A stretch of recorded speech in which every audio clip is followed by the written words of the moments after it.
Buongiorno, folks. It's Tuesday, September 2nd, 2025. As usual, my name is Tudor Vodov, and I'm back after another 3 weeks with the 59th episode of Keeping It Realistic, a show that, as you well know, is done in collaboration with Chaos and very much revolving around and dedicated to our beloved Chaos Campus community. Welcome, everyone. Glad to see you here.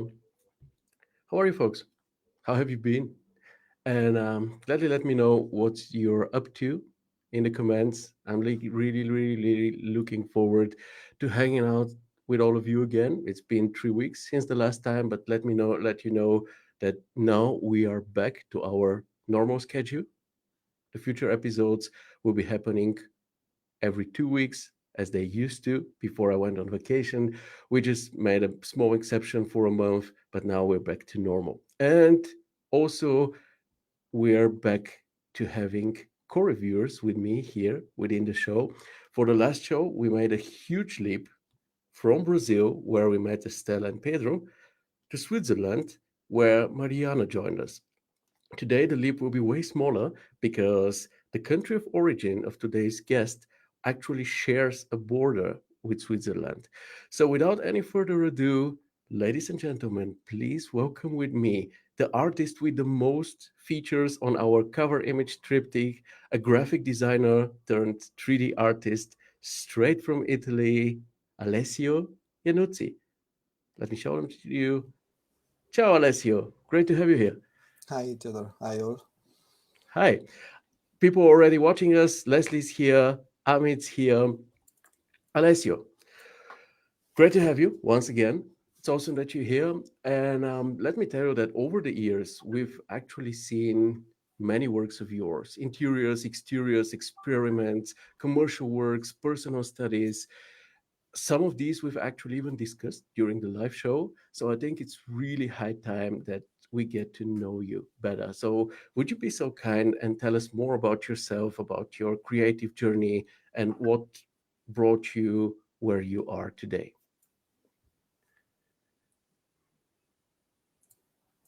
Oh, sorry, I don't hear you anymore. You don't hear me? Oh, Now, yes. should I repeat my question? Yeah. So yeah, I said we've seen many works of yours throughout the years here: interiors, exteriors, exercise works, personal project, commercial ones. We've talked even about some of those works within the limits of this show. And I think it's really high time that we get to know you better. So please tell us more about yourself, about your creative journey, and what led you to where you are today. Okay, sure. I want to start to say one thing because sometime I thinking about my young self, and when I was 10, 11 years old, I thinking I never do work with arts and something like this because I don't like it, and I will do something like programming or things like computer and I don't know games, and then after 20, 25 years. I am an artist, so I never thinking about me as an artist when I was young. But life will change. You never know. So I started my journey as a graphic designer. I studied in a school who do graphic and print. So you will learn how to do books, flyer, and things like this. And it's a thing now it's not very popular because things like typography or print and I don't know, some old device we don't use it like we don't we use in the past, and because of this, 3 years ago, I think why I don't try to see if I can do something new and I can change my works. And if I see if I am able to reimaging me and as a 3D artist. This Why is the exactly a 3D artist? Why not something else? I mean, as far as I can tell, typography has become kind of old school. Maybe people didn't need it that much anymore, and you wanted yeah, to change after 20 years. But why exactly 3D? Why not game design or something entirely else? because it's what it was a thing I want to do when I go to the university. So when I work as a graphic designer, I trying to do architecture university, and it's 3D it's something new in the architecture university, so no one will use it when I start it, and I discover it with another colleague, and I see it's something very interesting, but I think it's um, one moment. Um, Take your time. We are not in a hurry here. it wasn't the time yet for 3D artists to emerge in architecture field, because Yeah. people want to do things in all style, like drawing and mm, use pencil and Yeah. stuff like this. So when I do exam in with the 3D, professor is not very happy about new things, and so I don't do it anymore, because I think okay, it's not a good Yeah, good idea. there's no future in it. Yeah. No, yeah, I but remember this. sorry. I remember this. I mean, as I started studying architecture, the professors didn't want us to render stuff. They want us to draw or sketch or something like this. And there was a good reason for that, though, because back then, a lot of the renders were done, let's say, in Alplan or in AutoCAD with their own CAD engines, and they were kind of awful, you know. So Yeah, the renders weren't really good. They were just three-dimensional. Obviously, they were correct, but they weren't emotional. There was no storytelling whatsoever. They weren't realistic either. So they were like, better sketch something, because the imperfection of a sketch has more life in it than a dead render coming from a CAD software. So I partially understand why they didn't want this, but at some point this change happened, and 3D software started delivering very good images. And I think this was probably after we or you tried your, you know, being a 3D artist or doing 3D visualization, but you kind of caught the train of professors who are like, no, no, no, draw or do it by hand, but don't do it with computer because it's soulless. It's not good.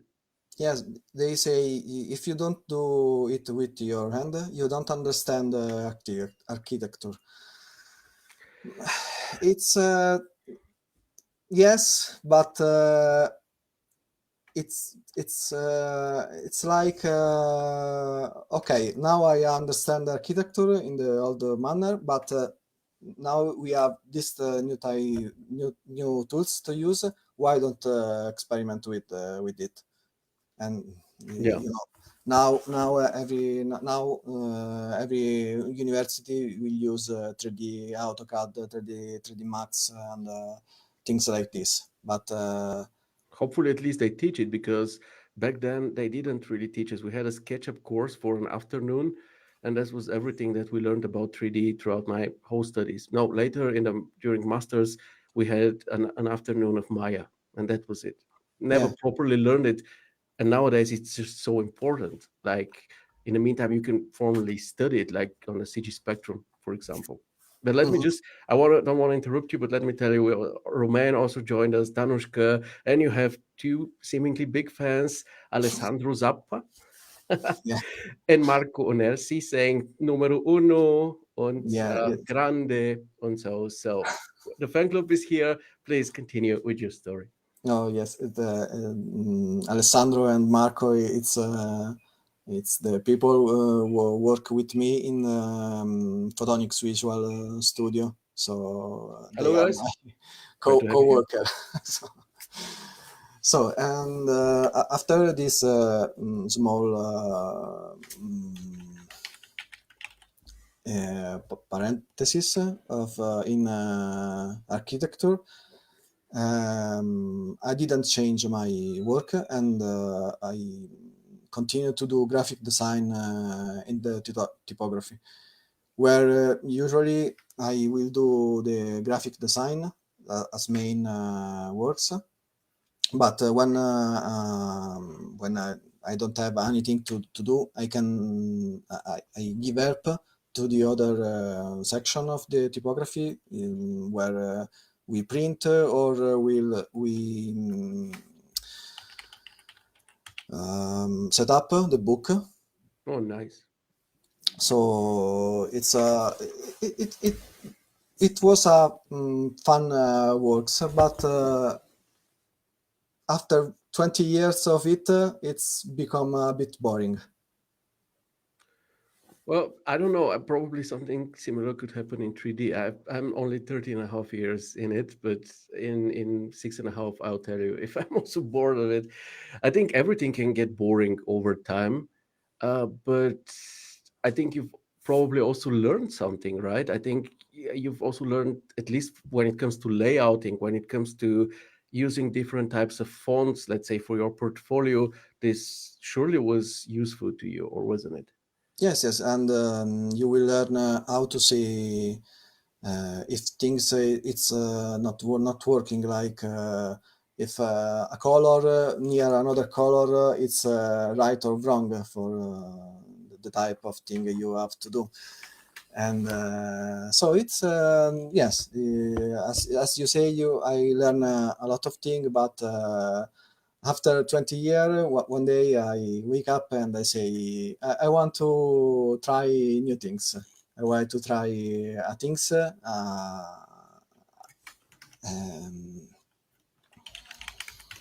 um, yeah, I have tried in the past and I didn't have such. So the 3D visualization. So in well,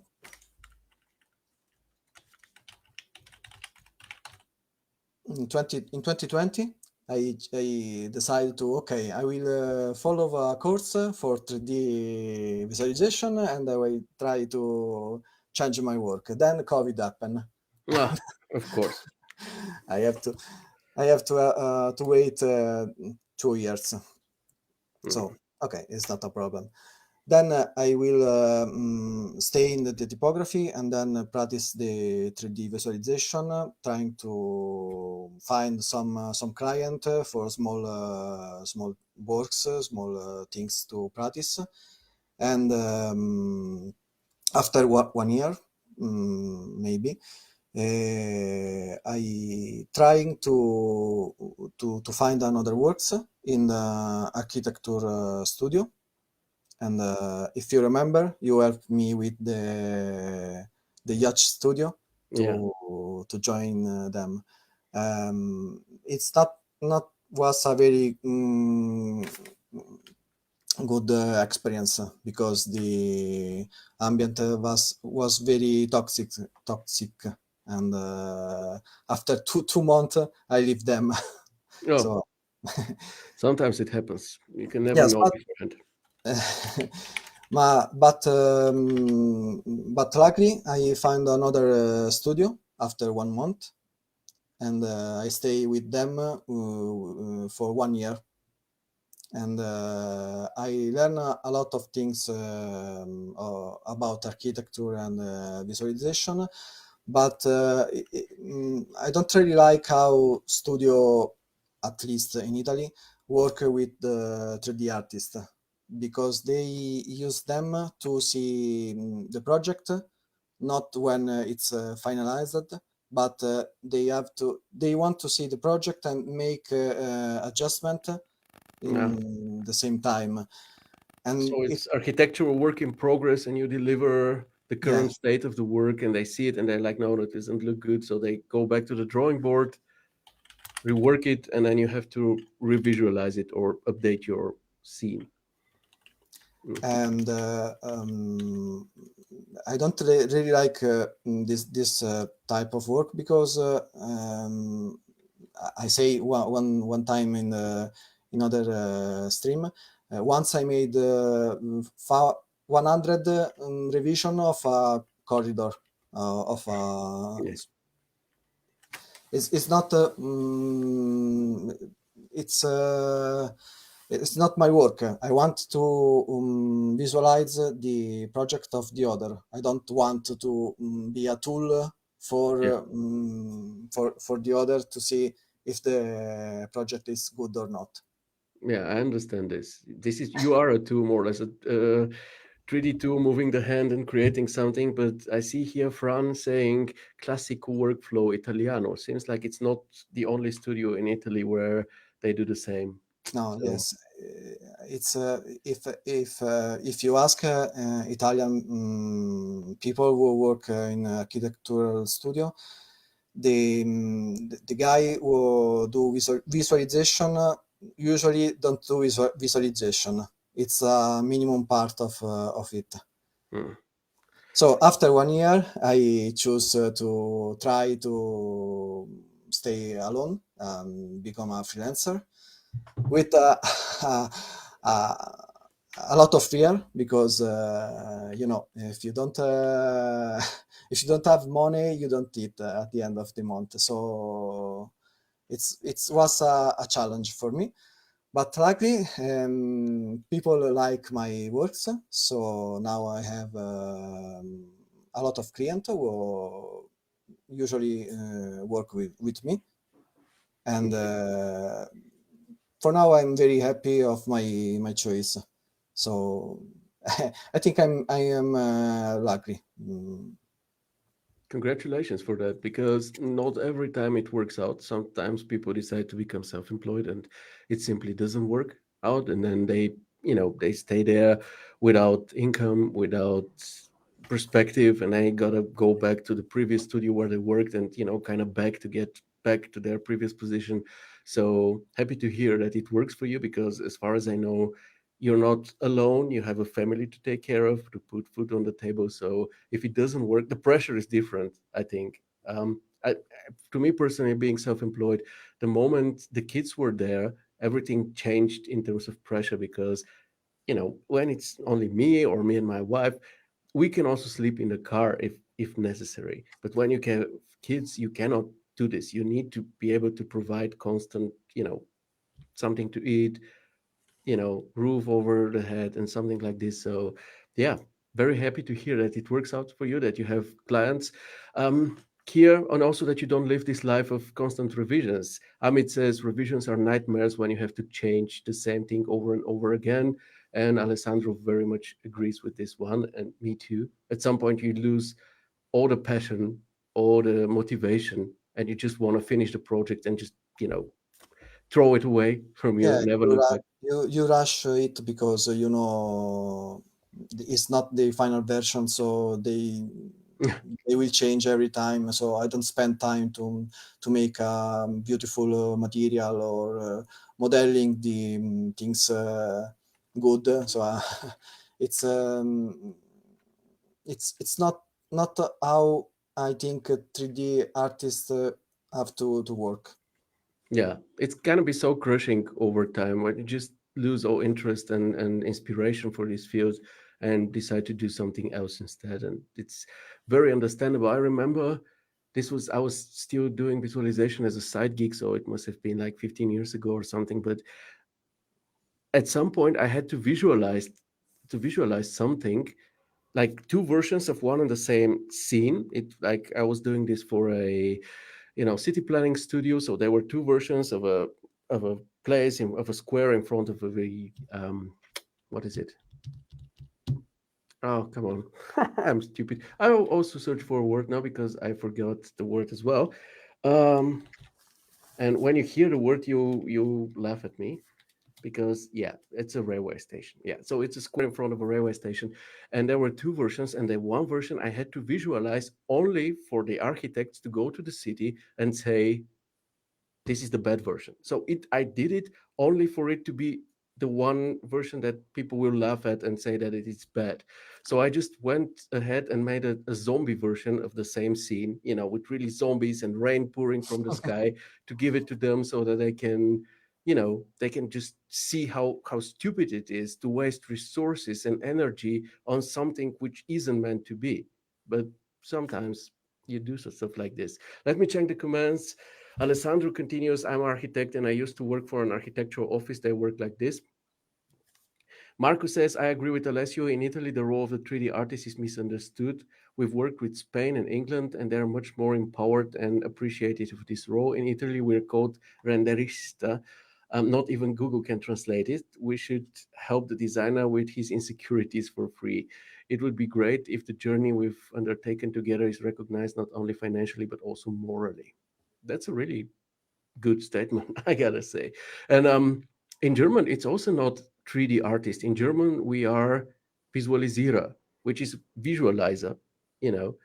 And if you don't set your boundaries right away, you'll also be used as a tool to test out a concept rather than as an artist who does something which helps with marketing or selling or something like this. So yeah, I think it's up to us as a community. This is why communities like the Chaos Campus are so important. This is why it's so important to discuss topics like this. It's up to us to stand together to say no, this is my limit. I'm not here as a concept tester. And if you want me to be like this, it costs this and that. If not, I'm here for the final project or something. But we gotta really be very clear upfront. Two revisions, that's all. If you want more, you gotta pay. Otherwise, we're gonna end up as render slaves. This is just the reality of things, Yeah, unfortunately. yes, but not everyone will understand this. And another problem I face, not only as 3D artist, but as a graphic designer, it's very hard for people to understand how much work we do to make things, Yeah, because they don't see the process, and they can't touch the image, so they don't have a physical product, and so they don't like to pay money for something they can touch. This yeah. is I see in my experience. Totally agree. And it's also the numbers, how often I had to discuss with clients because they say, well, it's only one image. But the number is a stupid thing because I can say, well, it's only one yacht or only one villa. This doesn't mean it takes time to create it. It's an image that, but of course, here it's also our role to educate clients because not all of them even mean it in a bad way. Some people just don't understand it. And you really need to be clear about the process. This is why I'm always like this. I always explain to my clients as if they were children what I actually do. I even have it on my website, the process of creation, the clay model, the staging, the materialization, because if they don't understand it, they think, well, okay, I did the big job. There was no building. I created a whole concept. And then I started, and then you just need to, extrude it in 3D and then make it realistic. That's it. There are just a few buttons, but they're not. But a lot of people don't know this, and it's up to us to tell them about it. And if they still don't agree and if they still don't see it, well, some of them can go to hell. Many, however, understand it and become appreciative. Or, I have clients which go like, hey, how much effort is it going to be to change this and that? Is it too much? If not, it's okay. If it's too much, then we'll leave it be, or I'll just pay for it, and then we can communicate, and then we can have a good relationship to our clients. but we need to be very clear about the process. Let me check the comments, and maybe we can then, if you're actually done with your introduction, we can go over to the news, the learning parts, and the reviews.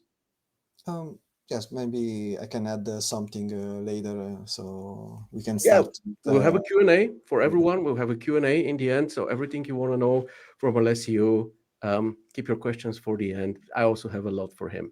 Mikkel has also joined us. He says, I'm not a scratch paper. I think it's in regard of, doing 1,000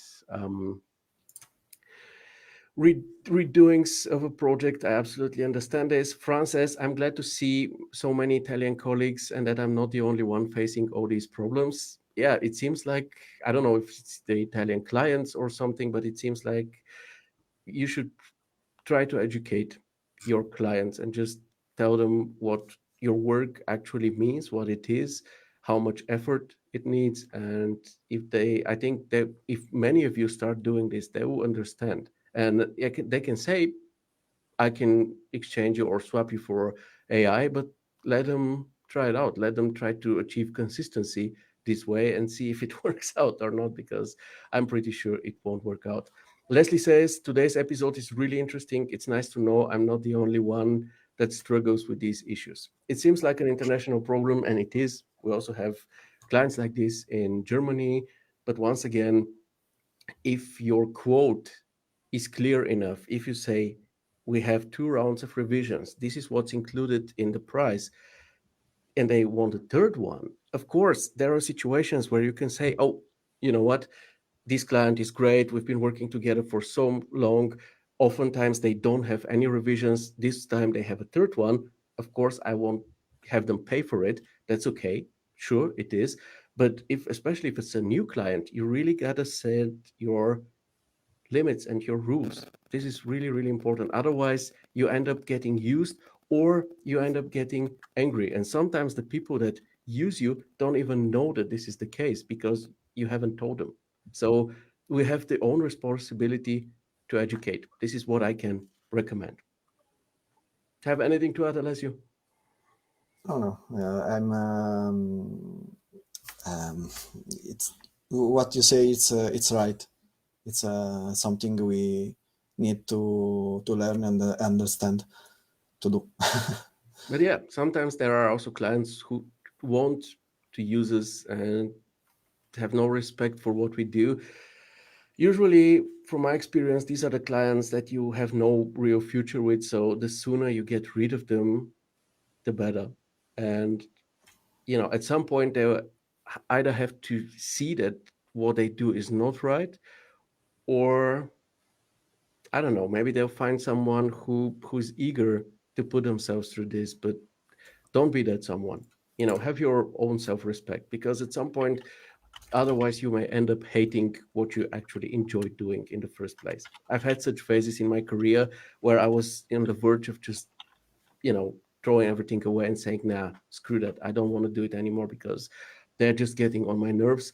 But in the end of the day, I figured out that it is better if I change a bit of myself and try to educate them and filter the ones that are not good for me and for our business, and keep the ones that I have can have a long-term relationship with.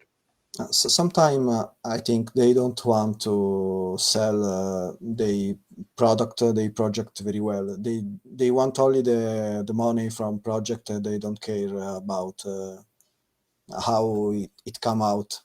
But Yeah. I don't understand why.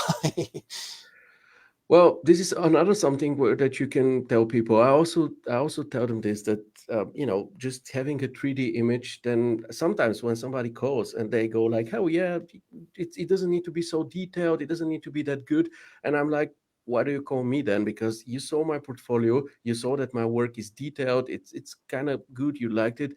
So if you want me to do it cheaper but not so good, why call me? Call somebody else who's cheaper anyway, whose quality is lower anyway, because it doesn't make sense for me to go down with the quality and to make a mediocre work." Sometime some client ask me if I have a low quality set up for them, and they say no, I don't have love quality. This is my work. This is how I work. I don't do love quality for less money. So you have this, and why you ask me for a less beautiful image? If you can have a beautiful image, will sell your work. If you do a beautiful project, you can put it on social, and so people can see you do good things, and you can catch more client. But sometime I think they will thinking only about money, and you Yeah. know. Yeah, this is not a really smart long-term investment, because if you invest in a good artist who creates a good image for you, a good set of images, a good animation, then your when you put these out there on social media or in a booklet or something, they stand out in front of a mass, because nowadays almost everyone who's selling has some 3D part as part of their booklets or of their marketing data, right? So if you want to stand out, you really need quality. You need somebody who understands composition, light, storytelling, things like this. These are the things that really stand out.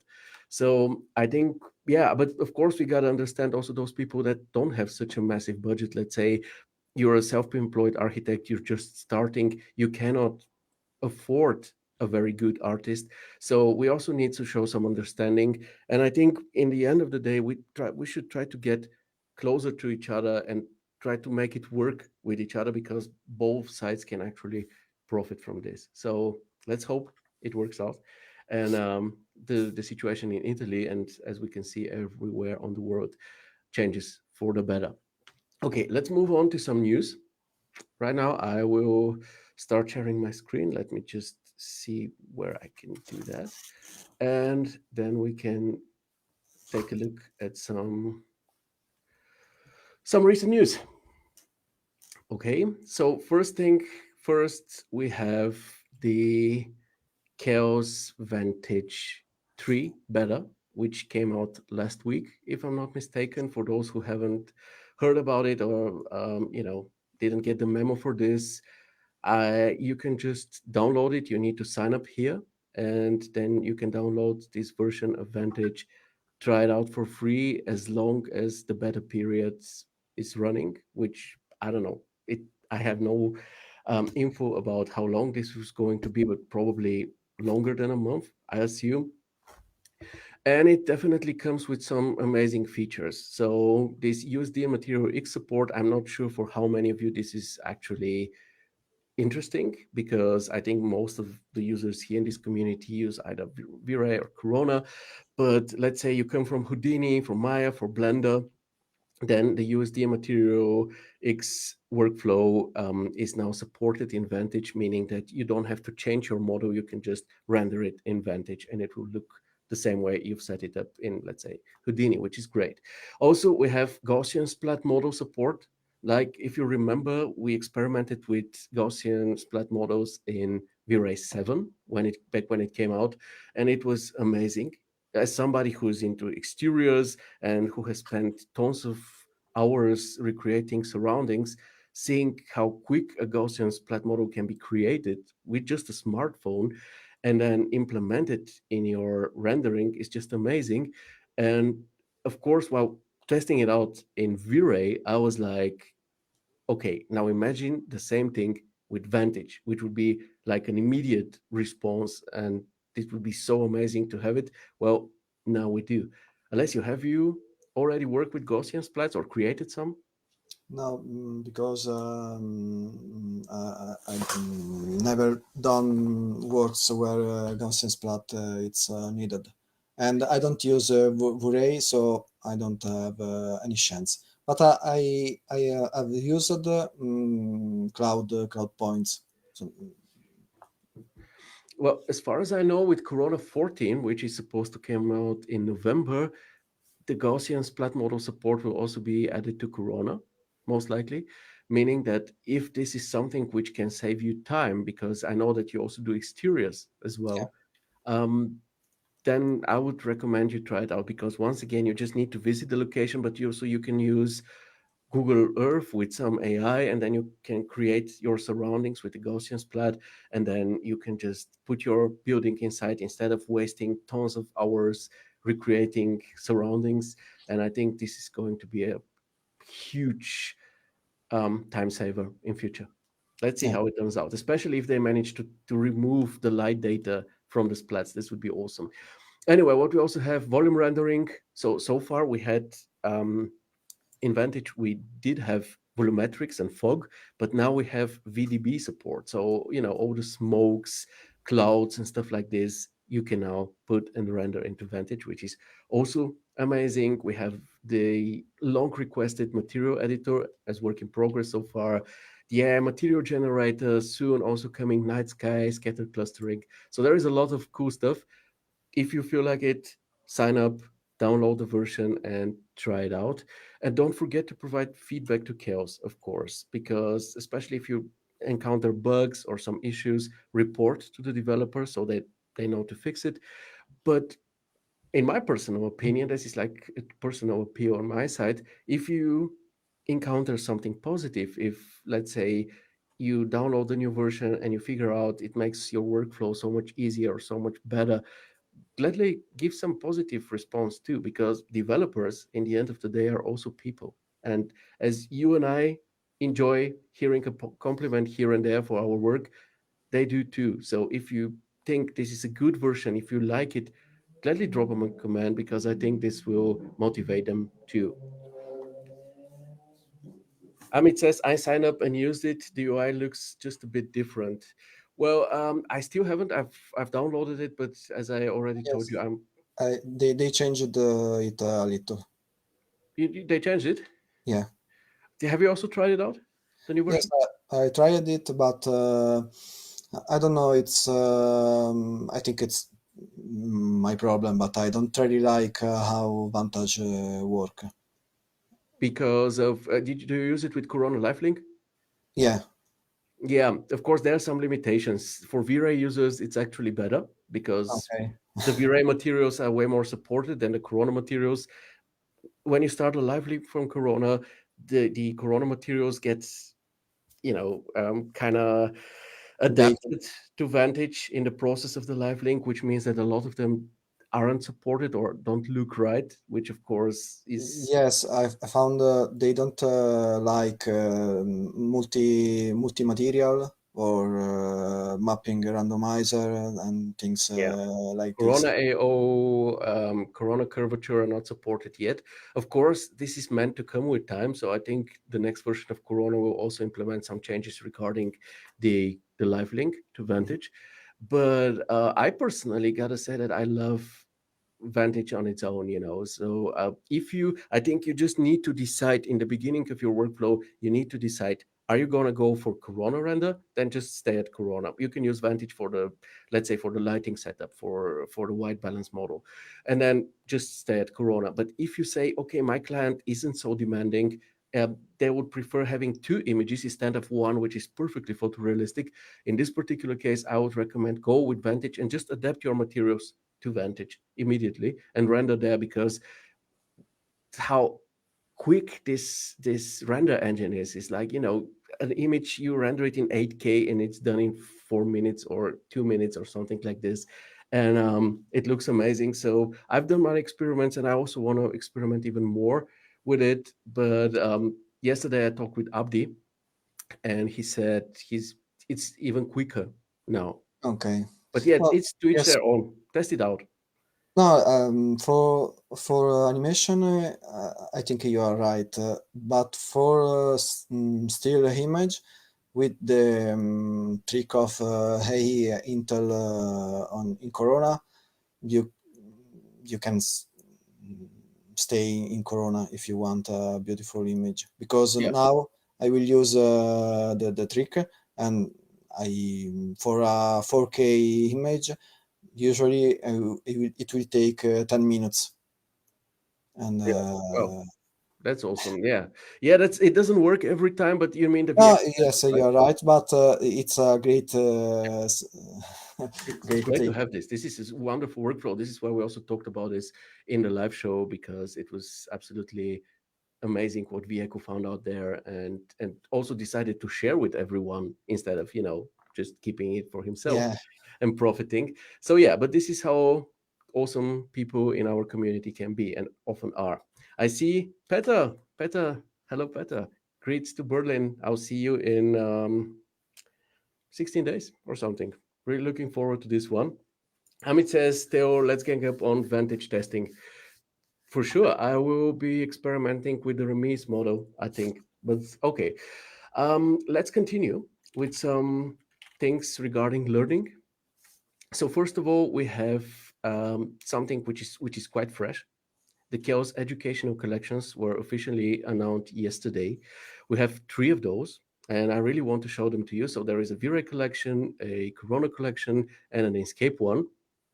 And I gotta say, I went through them, and this is really a very, very good deal, in my opinion. Like, if you take the Corona collection, for example, you get Corona, Vantage, Anima, Phoenix, the Cosmos Gallery, the scans, and the player, all for less than $60 for an annual license, which I think is really, really fair. Now, we've all been poor students working with cracked software, let's be honest here, but I gotta say that even as a poor student, I would have been able to afford this price for so much value added to this one. So if you are still enrolled in some educational institution, I totally recommend you check out the Chaos Educational Collections. They seem like a really good deal. What would you say, Alessio? Oh, if I have a chance to buy this, I for sure do. But I like this one moment. Um, Take your time. this initiative because it give the possibility to student to try the software Yeah. because this is a thing we don't have in the past. Yeah. So we have to do in another way. Yeah, yeah, of course. Yeah, I mean, it is as it is. But honestly, with the cracked software back then, um, it was a chore. You always had to make sure that it's not connected to the internet and all the stuff. You couldn't profit from updates. You couldn't often profit from tech support and stuff like this.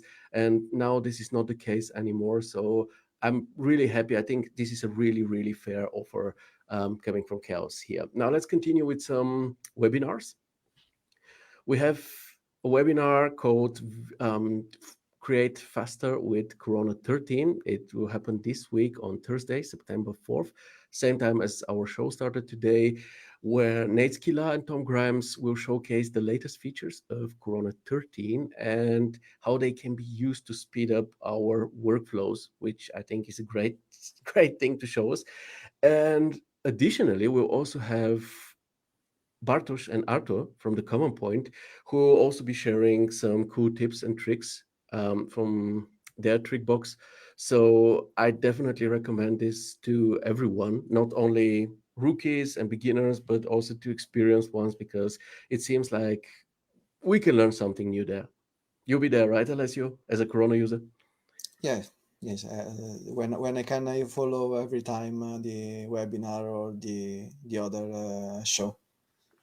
Me too. I mean, even the novice shows, I also take a look at, because, sometimes you forget simple things you've learned at the very beginning, and then somebody shows them to you, and you're like, oh, yeah, this option was also there. No, So, it's not only if you forgot something, but sometime you see how other people will approach the problems and found a solution you never expect.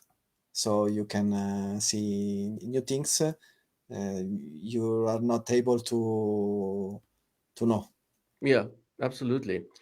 And we have another webinar approaching in a week. So, next Tuesday, September 9th. This one starts at 6 p.m. Central European time. So 2 hours later than our show today, where we'll have Yunal and Ivan from Chaos and Jonas Nö. We've talked about his V-Ray tutorials often in this show, present the new V-Ray for Blender. I think this one is aimed mostly at those who are new to V-Ray for Blender, but if it is up your alley, definitely check it out. So far, I've gotten only positive feedback from people trying out V-Ray for Blender or from Blender users who have tested out V-Ray. Seems like it's a good version and people are happy with. I see here a question about who was it? Who was it? Who was it? Ah, yeah, Dios Works asking if there is going to be a Corona for Blender, but as far as I know, there isn't one in the works. If you need a Chaos project for Blender, then just go for V-Ray. This is everything I know. I think Tom said it. We have a question from Leslie. He says, "Hi, Theo. I don't know if this has been talked about before on the show or if it's appropriate to ask." Oh, this sounds interesting. Um, but would you ever consider doing a segment where we talk about the business of Arvis? Things like onboarding clients, the right way to communicate proper so that you can avoid the issue of unlimited revisions. Basically, a guide on how to onboard clients from start to finish. I mean, we've often talked about it, not as a main topic, but we've often talked it as an off topic. And even today, we did this. Of course, we can have a show with somebody who is, let's say, very good and expert at this, and talk about it gladly. I'll put it on my to-do list, and we can gladly do it. Or maybe sometimes, if I'm alone, if I don't have one of you join me, like Alessio today, I can also do a segment on this. But of course, this is a great and very very essential topic, actually. So, and by the end of every show, I ask the people who are here with me. I also ask Alessio today about how he approaches clients and all of this. So make sure to stay to the end and you'll learn a bit about it. But long term, I also promise to make something in this direction. Okay, next, we still have Peter here with us. Let me tell you about the Beam event, which will happen. It's an on-site event. It will happen in Berlin in 2.5 weeks on Thursday, September 18th at 6 p.m. It starts and it will go almost until midnight. And I'll be there as one of the speakers. I will talk about our community, and I'm really excited. I even have a microphone here so that I can rehearse. Here it is. It's one of my daughter. Just take a look at it. But yeah, I'll be talking about the Chaos Campus and how awesome you all are and how great of a community this is. Hoping that I can also recruit a few of the Berlin 3D community to join us, people who can profit from this, but are also eager to contribute to our community. And yeah, of course, if some of you can make it there, I mean, Anna has already booked her ticket and I'll most likely see her there. I'm very, very much looking forward to this and to meeting each and every one of you in person. But I'm aware of distances, of costs of traveling and stuff. Um, Mikael says karaoke nights. There will probably be one on the night before, or maybe after the event. During the event, we'll focus more on 3D stuff, however. But as you see, there are going to be awesome speakers from great studios, but also Janne, he's a group member, but also a Chaos employee. He'll be talking a bit about the Chaos projects and stuff. And I think it's going to be great. But of course, if you can make it there, I think Mariana, Abdi, Kaspar are also considering it. It would be lovely to meet you there in person, just so you know. And of course, afterwards on the next show, I will tell you more about it, but I'm sure it's going to be amazing. I was there 1.5 years ago and it was absolutely wonderful event. And this time, unfortunately, I have to present myself, which is not my favorite thing in life to do, but I'm sure I will enjoy it and I'll try to make you a part of it. Maybe I'll send some live videos or something, just so you know. Alessandro says, I'll join the Chaos Night in the same day in Milan. Oh, nice. Well, then enjoy there, and maybe someday I'll make it to Milan too. Amit, we need a record for this tale. Ask someone to record it for you and for us. I think last time there was a camera guy who was recording the whole thing. So maybe we can get some recording from this, but yeah, I can't promise anything. Okay, Alessio, would have you recently visited an event like this, like some 3D event or gathering or something? No, but it's a thing I want to do. I think next year, because I see knowing new people. It's a good thing to do, because you can learn from them, and of course, if you have a bigger network, it's a good thing to do. And of course, it's a pleasure to see some people you only talk with the social. So Absolutely. I will sure do next year. I will organize a trip for one of these events. Is there something close to you? It seems like in Milan there is something. Yes, it's in Milan, but mm, i i- I don't know if sounds strange, but it's cheaper for me to come to Berlin to go to Milan. So Yeah, I understand. It's also for me, it takes longer to reach Berlin than it takes Anna, who comes from Poland. So yeah, it's understandable. Yeah, I mean, these are big countries. But yeah, I mean, I can say Peter and Xoyo and Kels are doing an amazing job with, especially this one in Berlin, with the organization. There is even some snacks, there are some drinks backstage, and it's all free. It doesn't cost a dime to go yeah, there and to be there for almost 6 hours listening to very cool, very knowledgeable and talented people.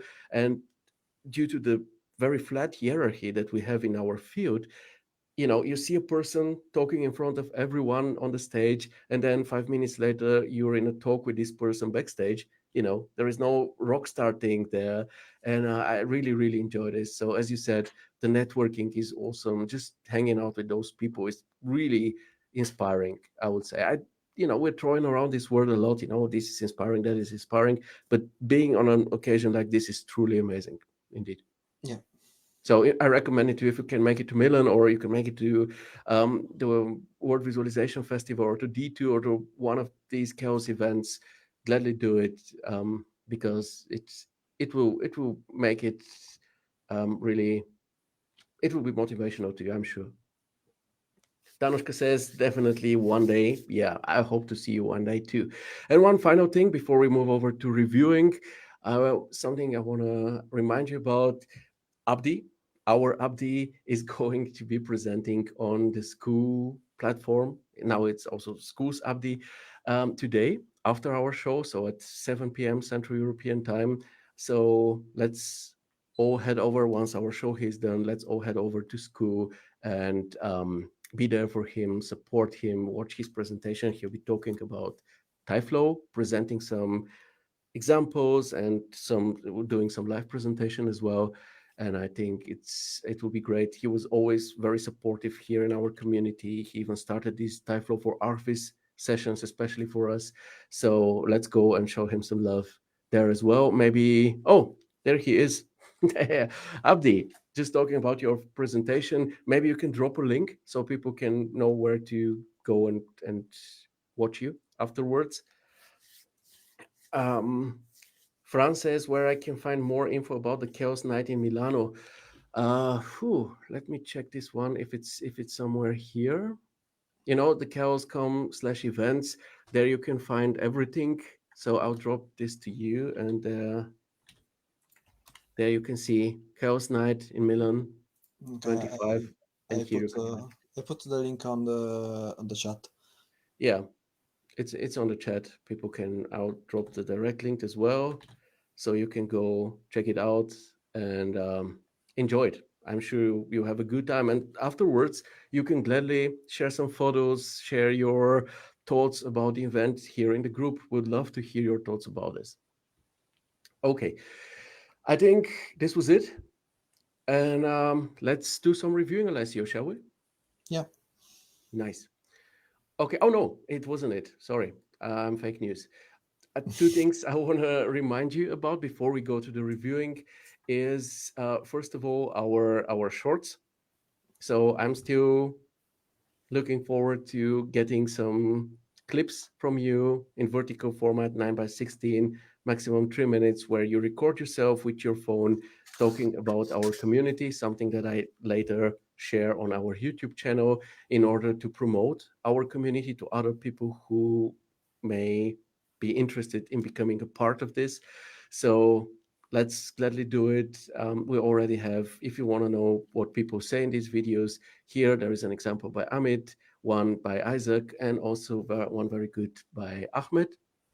Just watch them and record something. It needs to be genuine. It needs to be just share your experiences with this group so that other people hear them and think, oh, you know what, this sounds good to me.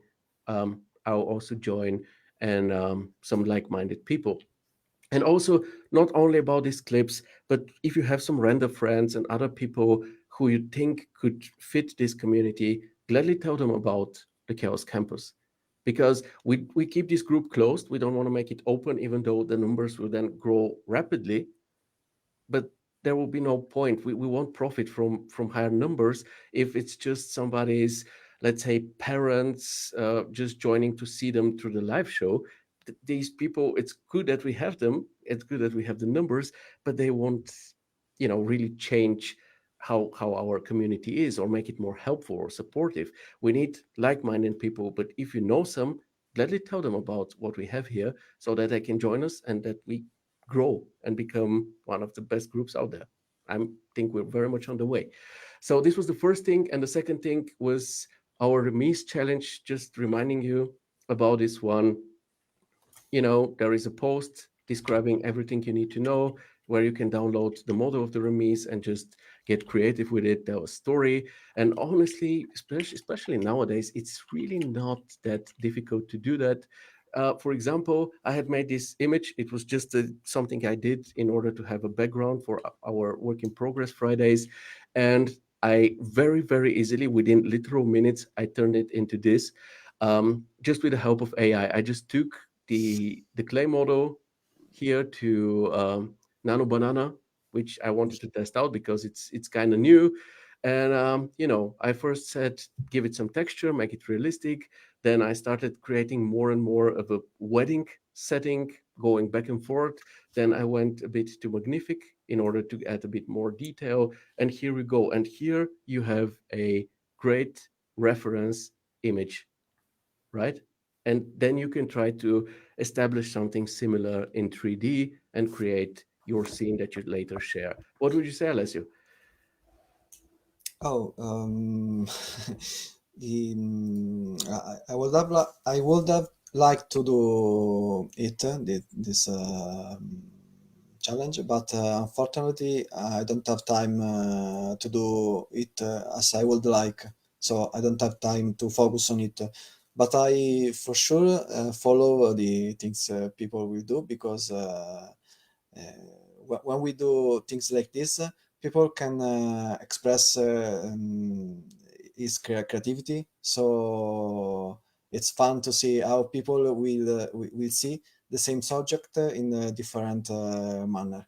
So This is it's what I'm looking forward to. And regarding the time, you have time until November, so you have 2 full months, and not only you yeah. but everyone. So this is why we didn't want to stress you with this one, but we wanted you to show your creativity, to challenge yourself a bit, and exercise your storytelling, your atmosphere building, because these are once again those elements of our work which make our work stand out in the sea of visualizations that we have nowadays out there.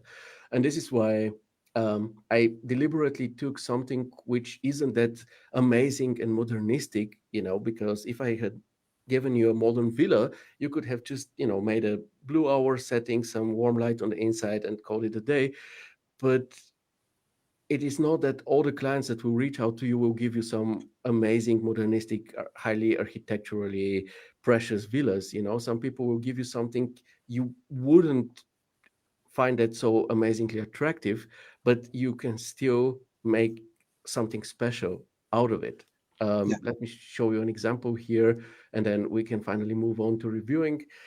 I see a question by Amit about an invisible video or a hidden video among the shorts. It's just one of work in progress. It's like a draft video, but if it's visible to all of you, I can just eventually remove it and hide it. Just so you know, I didn't know it's visible to everyone. But yeah, take a look at this one. Take a look at this image here. Like those houses absolutely aren't something special, something beautiful to look at. They look like absolutely generic houses, you know.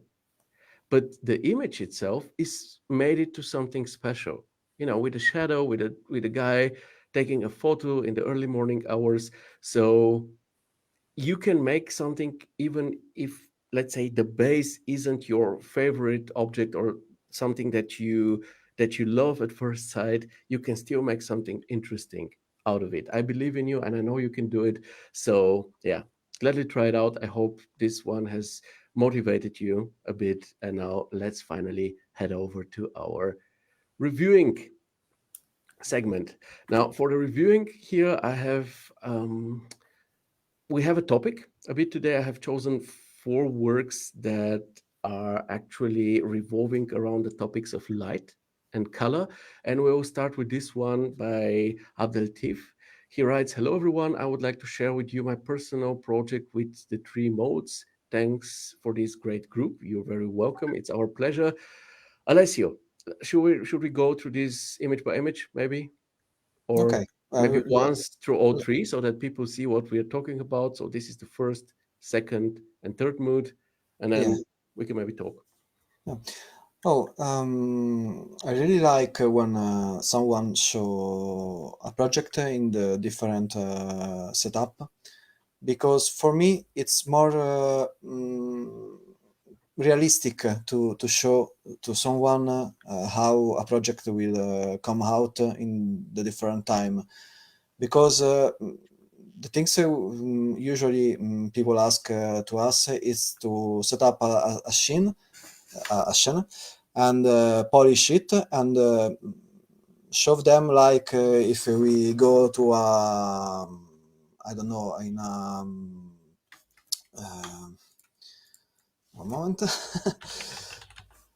in a shop and see the product in beautiful state. But it's I think it's important to show to people how an ambient it will change with different light, with different color, with artificial light. So you need to show them in something. It's not the same with the color and light. So it's not a static ambient. It's something with a life.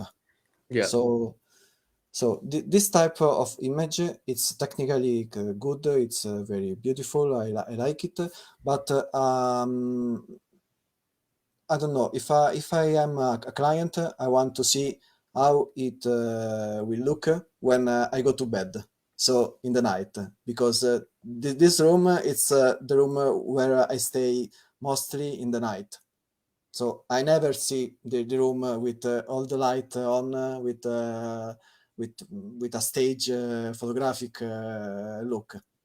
I don't know if kind of makes sense. Yeah, more yeah. most people leave the bedroom in the early morning where it's still kind of darkish, depending on where you live, of course, and which season we have, and then they come back in the evenings to go to sleep there, so they experience their bedrooms a lot of the times in the evenings. So in this type of mood, right?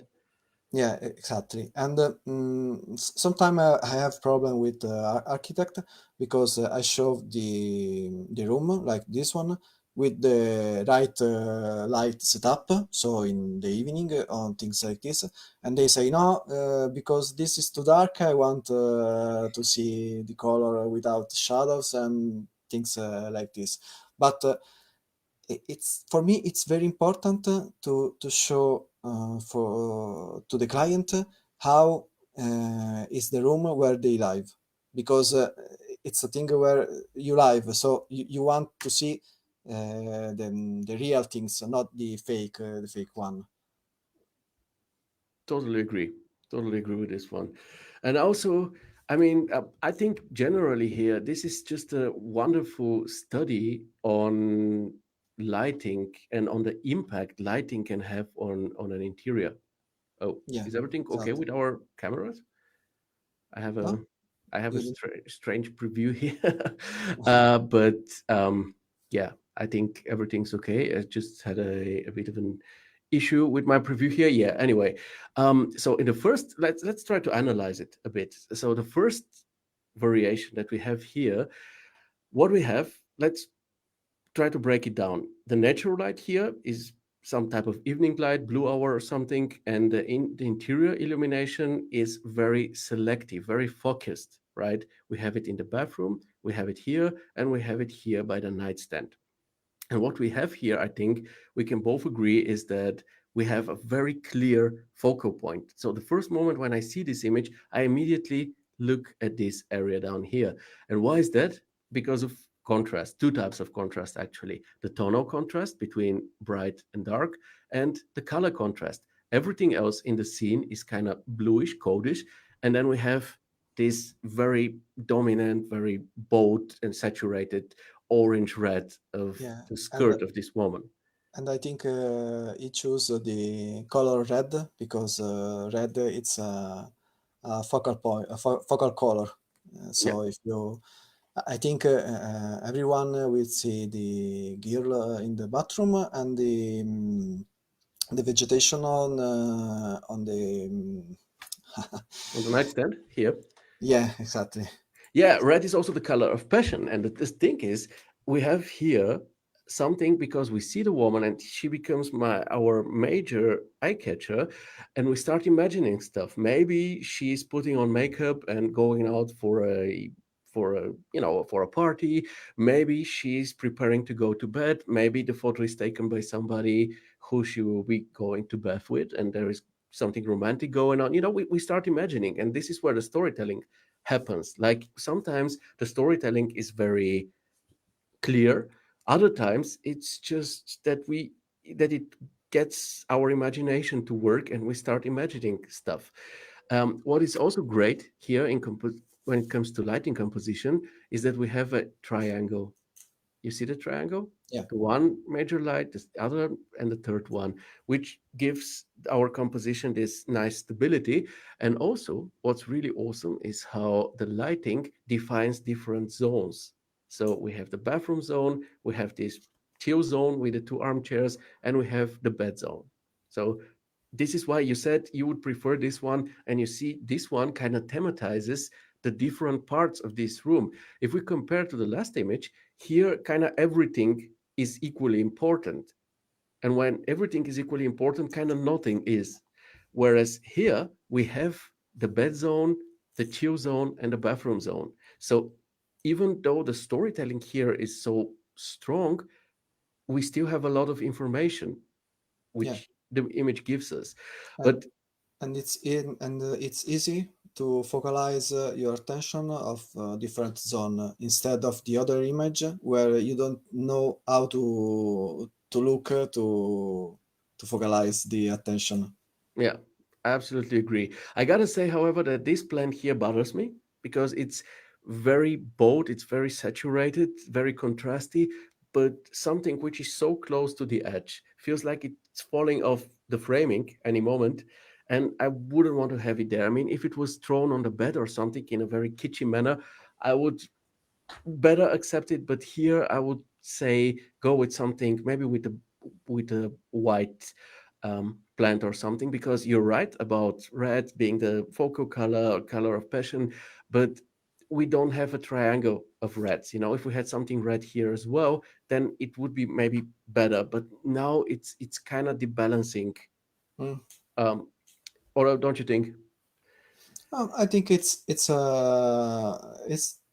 okay for me for my for my point of view. It's okay because I think it's an item will focalize the attention on this part of the image. So it's I don't think it's not okay.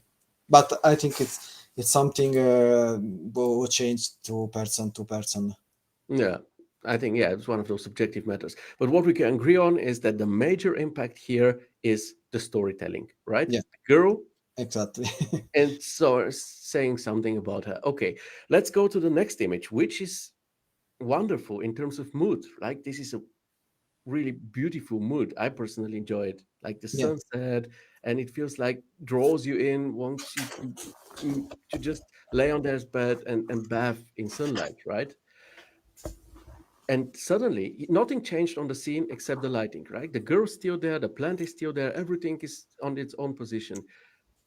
But the major impact now is different. It's the atmosphere and the mood, right? It's exactly. not about storytelling anymore. You see, the girl is absolutely secondary. You don't No, see no. her anymore. I think in this image, it's the color, the focal point instead of the light, Yeah, because it's uh, because everything will turn to the yellow, yeah, and it's fun because how when I wake up, how is this room, how yeah. is the mood of the room.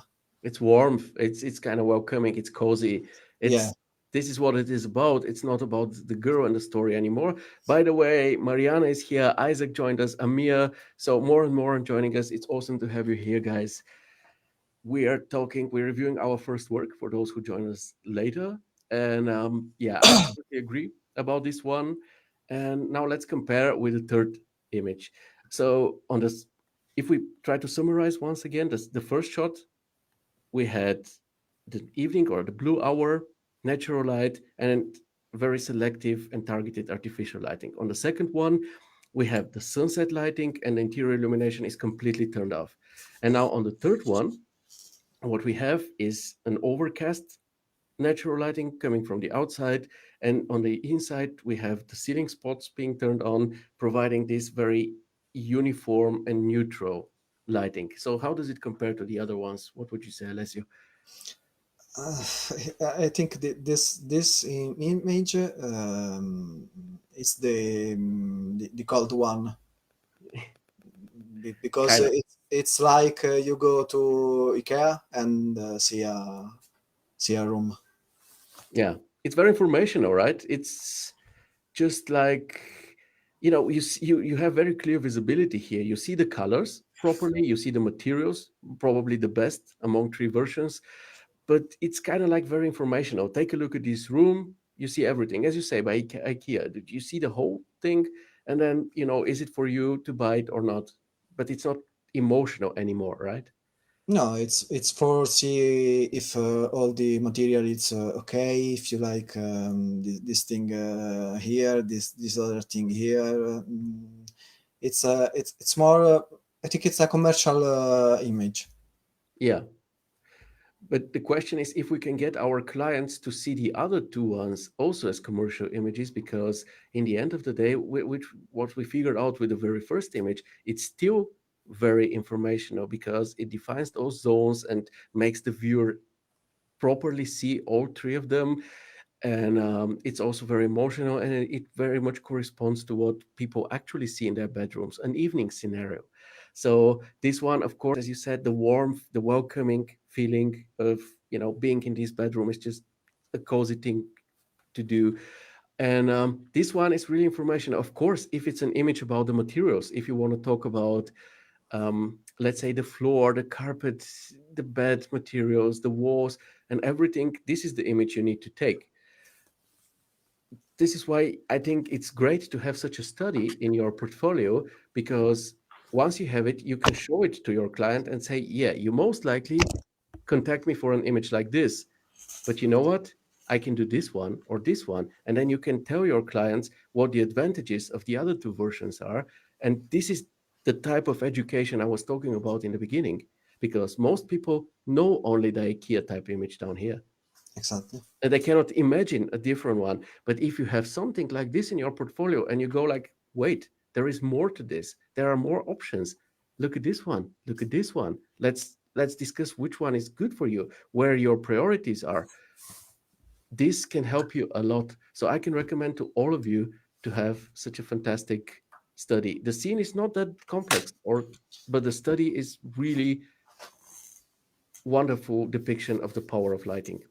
Yeah, it's even easier now with Corona because with Light Mix you can do it with 2 clicks, 3 clicks. So why not do it?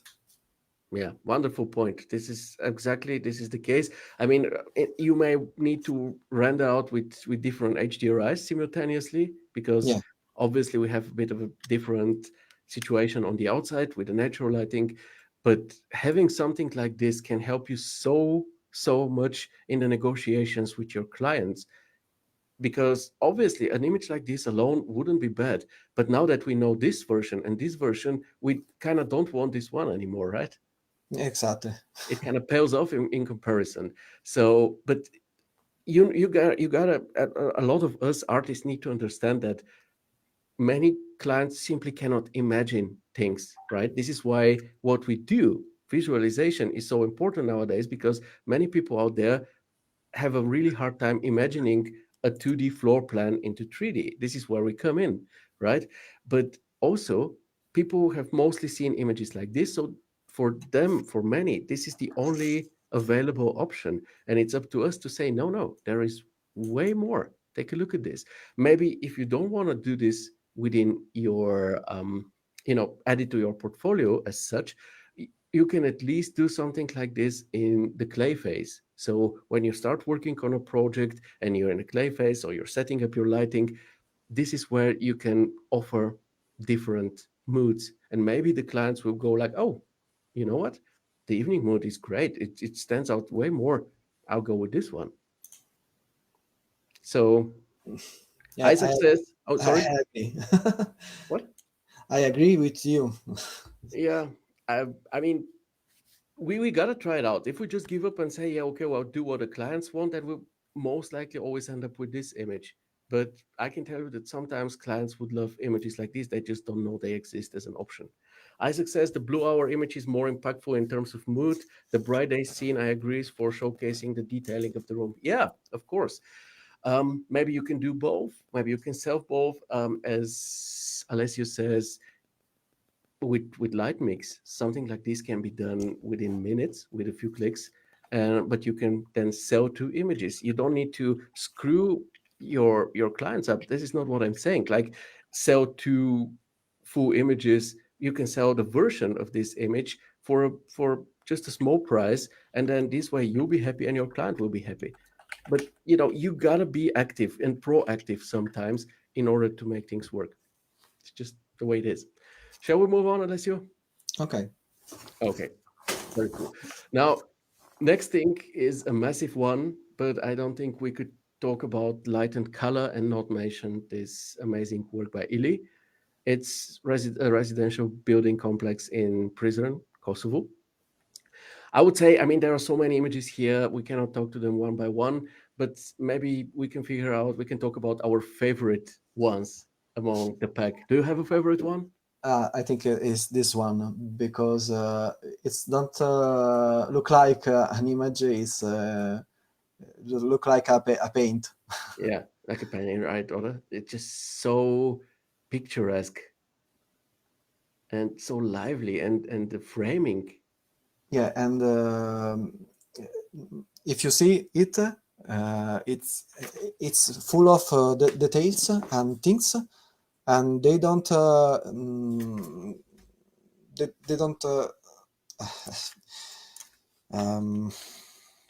They don't distract, and they yeah, kind of, they don't mix together. They are fully. It's very detailed, and you don't lose focus on yeah, things. absolutely. So much lively staging, but we still see what Ili wants us to see, the buildings. Yeah, And of course we have the cloud here, which makes this so special, I think, because this is so bold and strong when it comes to the nature depiction. Like, it's a huge building complex, but nature is still bigger. It's still mightier in the back Yeah, with these huge but clouds. you don't steal the the, sh- the show. No, you don't steal the uh, Show. no, it's not prominent in the image. It's Yeah, uh, it's mixed together in yeah. the with the image.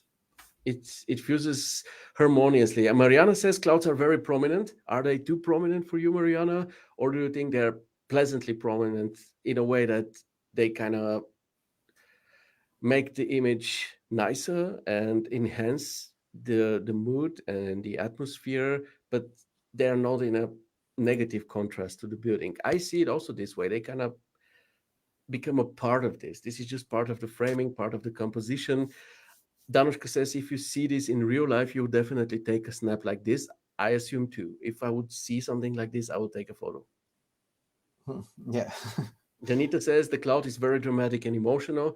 Absolutely. I think without the cloud, this will still be a good image, but something will be missing. I think the cloud here, putting it here, has been the right decision. And Yes, because mix the buildings with the sky. yeah, it does.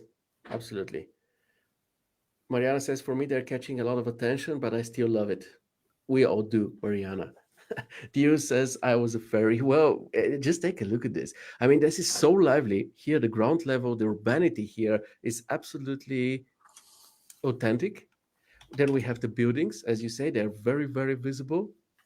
And then we have the sky, which adds this very bold mood and atmosphere to the whole thing. It's amazing. This is really, and I also love that it's not the regular type of lighting, just direct sunlight, but we have this sunset mood. This kind of fuses things together even more because of the golden hour, which kind of comes as a layer atop of everything, harmonizing things together once again. Alessandro says the atmosphere and the lighting distract hopefully and in a very effective way to the ugliness of the architecture. Yeah, this is a massive one, especially if you take a look at the very of this one, which is very nicely done in terms of technical implementation. It's very well executed, but I can, as an architect this time, not as a 3D artist, I cannot quite agree with the placement of this enormous In, complex next to this. in Italy, we call this type of building eco monster.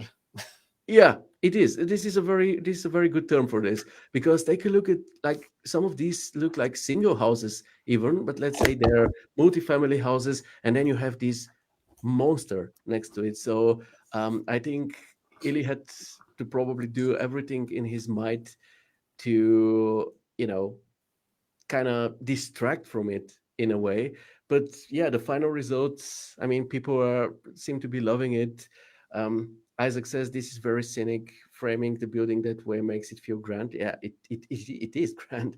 Abdi says amazing, looks like a painting to me. Brilliant. Yeah, it is. I mean, I also gotta agree with Alessandro here. It is not the a great building to look at, but the way it is depicted here, people think like, oh, that's actually beautiful. I would hang it on my wall. But my No, favorite one is this one, Alessio, I gotta say, because I love this urban authenticity here. It's yeah. like what you said on the first project regarding the bedroom, how people will experience it in the evening. I think this is how most people will experience this. What do you say, Echo Monster? No, I think it was very good, and not let be seeing the environment near the building, because I think this image is very beautiful. It's very authentic, but I think if you put this image with the actual environment, it will show something don't work. But I think it chose a very good angle, a very good light. It's think I think everything it's superb in this work. It was a very good job, and I don't think I can I can reach this type of level. This is what I try to say here. As a 3D artist, we need to bring the beautiful even on things it's not beautiful in real life. So, so That's this is why people we need to hire us to sell a product.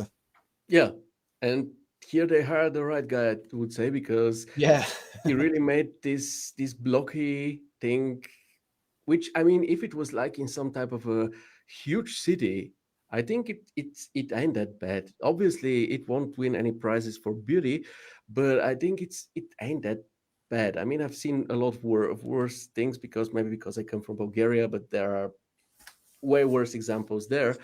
But like if I see something like this in Sofia, which is at least during the day like a 2 million city, I would I would find it okay, I gotta say. And really, but he managed to do both. He managed to depict the architecture without hiding it or something, but doing such a great job with the staging, with the light. Just take a look at this beautiful low light, with how lively everything is. So many people going after that day that in the end you kind of perceive this building as something that has always been there, not like something new, which has just destroyed this otherwise very secluded environment, but as something that has always been there. yeah, So he did a great trick with this. And yeah, sometimes you gotta do a trickery like this in order to make things work. And just take a look at the framing here. Once again, it looks like a painting. exactly. It, you don't think so much about how ugly the thing is and how massive it is. You think about how beautifully lit this is. You see the natural framing, the dark foreground, and then the building standing out so nicely, and we think, wow, this is how it's done. Not in terms of architecture, but in terms of imaging. And also great job with depicting so lively surroundings. And as you said, this was a very, very good point, hiding those small houses in the area, because if he shows these buildings in comparison to the houses, people will say, well, nope, this this can be done. Exactly. What do you think about this one? I like this one because it will show how the people who can live if they buy an apartment inside this building. And if you see, I think he tried to lit the greenery because he want to focus the attention on the plaza with Yeah, the green, and so people don't focus too much the on the building. building. Yeah, the building is always the background, but with this size, it makes sense. Personally, for me, I love this one. It's absolutely lively. It shows so much information and input, but this is also a bit of an issue for me because there is so much to look at here, and because of the lighting and everything being so contrasty, I kind of don't know where to look. Should I look here? Should I look there, or here? Or so much going on. But I think at some point it's really, really difficult for an artist to not come into a situation like this when there is so much to show. Um, I, This one is not for me. It's not very good.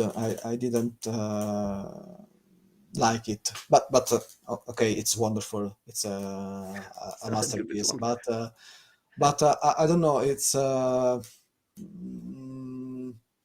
it's some type of I don't know signage building with a lot of people inside. It's gives me claustrophobia. Yeah, I understand it. It's yeah. Here we have the issue with the size of this building and with the dimensions. I mean, it's a technical image. It shows those dropping terraces on the upper floors, which are actually good quality. Just imagine you have a terrace like this with a view. There was this mountain behind. That's cool and all, but first of all, this one is problematic with this type of lighting because it seems like these people need to turn on their lights even during the day. And secondly, yeah, it starts to look like a bit like some ghetto areas, and there's so much going on. But yeah, it's a more of a technical one, I would say. Sveta says very realistic and atmospheric images, very warm. I don't think she refers to this one. And Mariana says I would switch off the lights on the playground area. Yeah, that's we barely see them anyway, but in the areas where we see them, we have another strong tonal contrast to look at, which I don't know. Maybe what Alessio said, maybe they should have just kept this one here in the dark and only this part here in the light. But yeah, this is one when we need to really experiment with. And this one also, I mean, the scene in the front is great, right? It's nicely done, but when you have this type of background, I don't know if I would have a good time sitting there on this deck. What would you say, Alessio? I think I prefer the other side of the building if if I can choose. Definitely, or one of the houses. Just, but yeah, this is not something which is where the artist is at fault. It's just the No, no, architects. but he do a very great work in visualizing it, and I think the client it's very happy with the final result because Yeah, I assume that this is the case too. That the clients are very happy because the artist did an amazing job with what they had. What the client shouldn't be happy with are the architects or the people who allowed for something like this to be built at the first place. But this is like a different topic. Um, Amit says it looks like an area redevelopment project in the aerial view. This one, yeah, it's just so much apartments and people and stuff together. You have no space to breathe anymore visually. Alessandro asks, it could be useful to add some depth of field to this one. Yeah, maybe use depth of field here with a focal point here so that the background is completely blurry so that you don't see it anymore. Sveta says, is it common and correct all lights to be on during a sunny day? It's not common. People won't be doing it because they have to pay electricity bills, but people on visualizations don't have to pay electricity bills, so that they always turn on their lights because it oftentimes looks more beautiful, especially here in this shadowy area. If the lights weren't turned on, it would be almost unpleasant looking. Or what do you say, Alessio? Do you turn your lights during the night, during the day? Sorry, usually no, in real life or in your renders? no it renders. Okay, and yeah, and here we go back to this one once again. Technically, really nicely done, but seeing this in this surrounding really hurts my architectural heart. I gotta say, it's the true echo monster. I learned something today. Thank you very much for this. Or what Yes, do you think? but this type of image it's in Italy. I don't know if in the other nation it's needed, but you need to show to the city where you want to build the buildings. You have to show how it will see, how Look like in the yeah, yeah, surroundings? yeah. Yeah, And if they don't like it, sometime they say no, you have to redo it. this is what they're for. But in this particular case, somebody has. I mean, I cannot imagine that the architects just started doing something so humongous without having the permission to do so, meaning that somebody from a city side allowed them to make a object like this. Maybe what we don't see behind the camera, you see a hint of it here to the left. Maybe there is some type of industrial zone there, and this is kind of is part of more of the industrial zone or the edge of the industrial zone, and afterwards we have a more laid back living. But seeing this next to those is just hurts really. But so be it. But he continued, just take a look at this. I mean, those urban scenes, they're really really good, and if we zoom in, take a look at the amount of detail. You cannot imagine how long it would have taken to do this. A lot of time, a very lot of time. I'm not sure if he does this alone or if he's a part of a studio and he's the one who shares, but if it's done by a single person, then respect. I wouldn't have the nerve for this, honestly. Maybe these effects are a bit too much. Mm, I don't really like bloom and glare, but some people like it.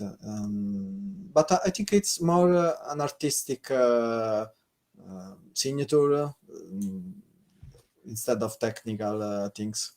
Yeah, I think so too. And I think he made use here of the night sky function and feature. And there is a night sky image, which once again makes those buildings look way better than they actually are, in my Yes, opinion. because usually when we do exterior, we put all the focal point on the buildings and the environment, the sky, the other things. It's something will stay in second place if I Yeah, uh, because when I do exterior for construction client. Usually they don't want sky with sun, with clouds, with things like this because they say I want to see only the building. I don't want to see other things because people have to focus on the building. And in this image and in this work, I see the opposite. I see yeah, everything. It's important. yeah. It's like the urban situation all around. It's the city at night. This is when you probably be approaching your building or your apartment if you come home late from a restaurant or from work or from whatever. So I think it's masterfully done. We have to say this, like working with something which is so massive, so much work, and also not the prettiest, and ending up with so many images that people love is a great skill. So incredible work from my side. What would you say?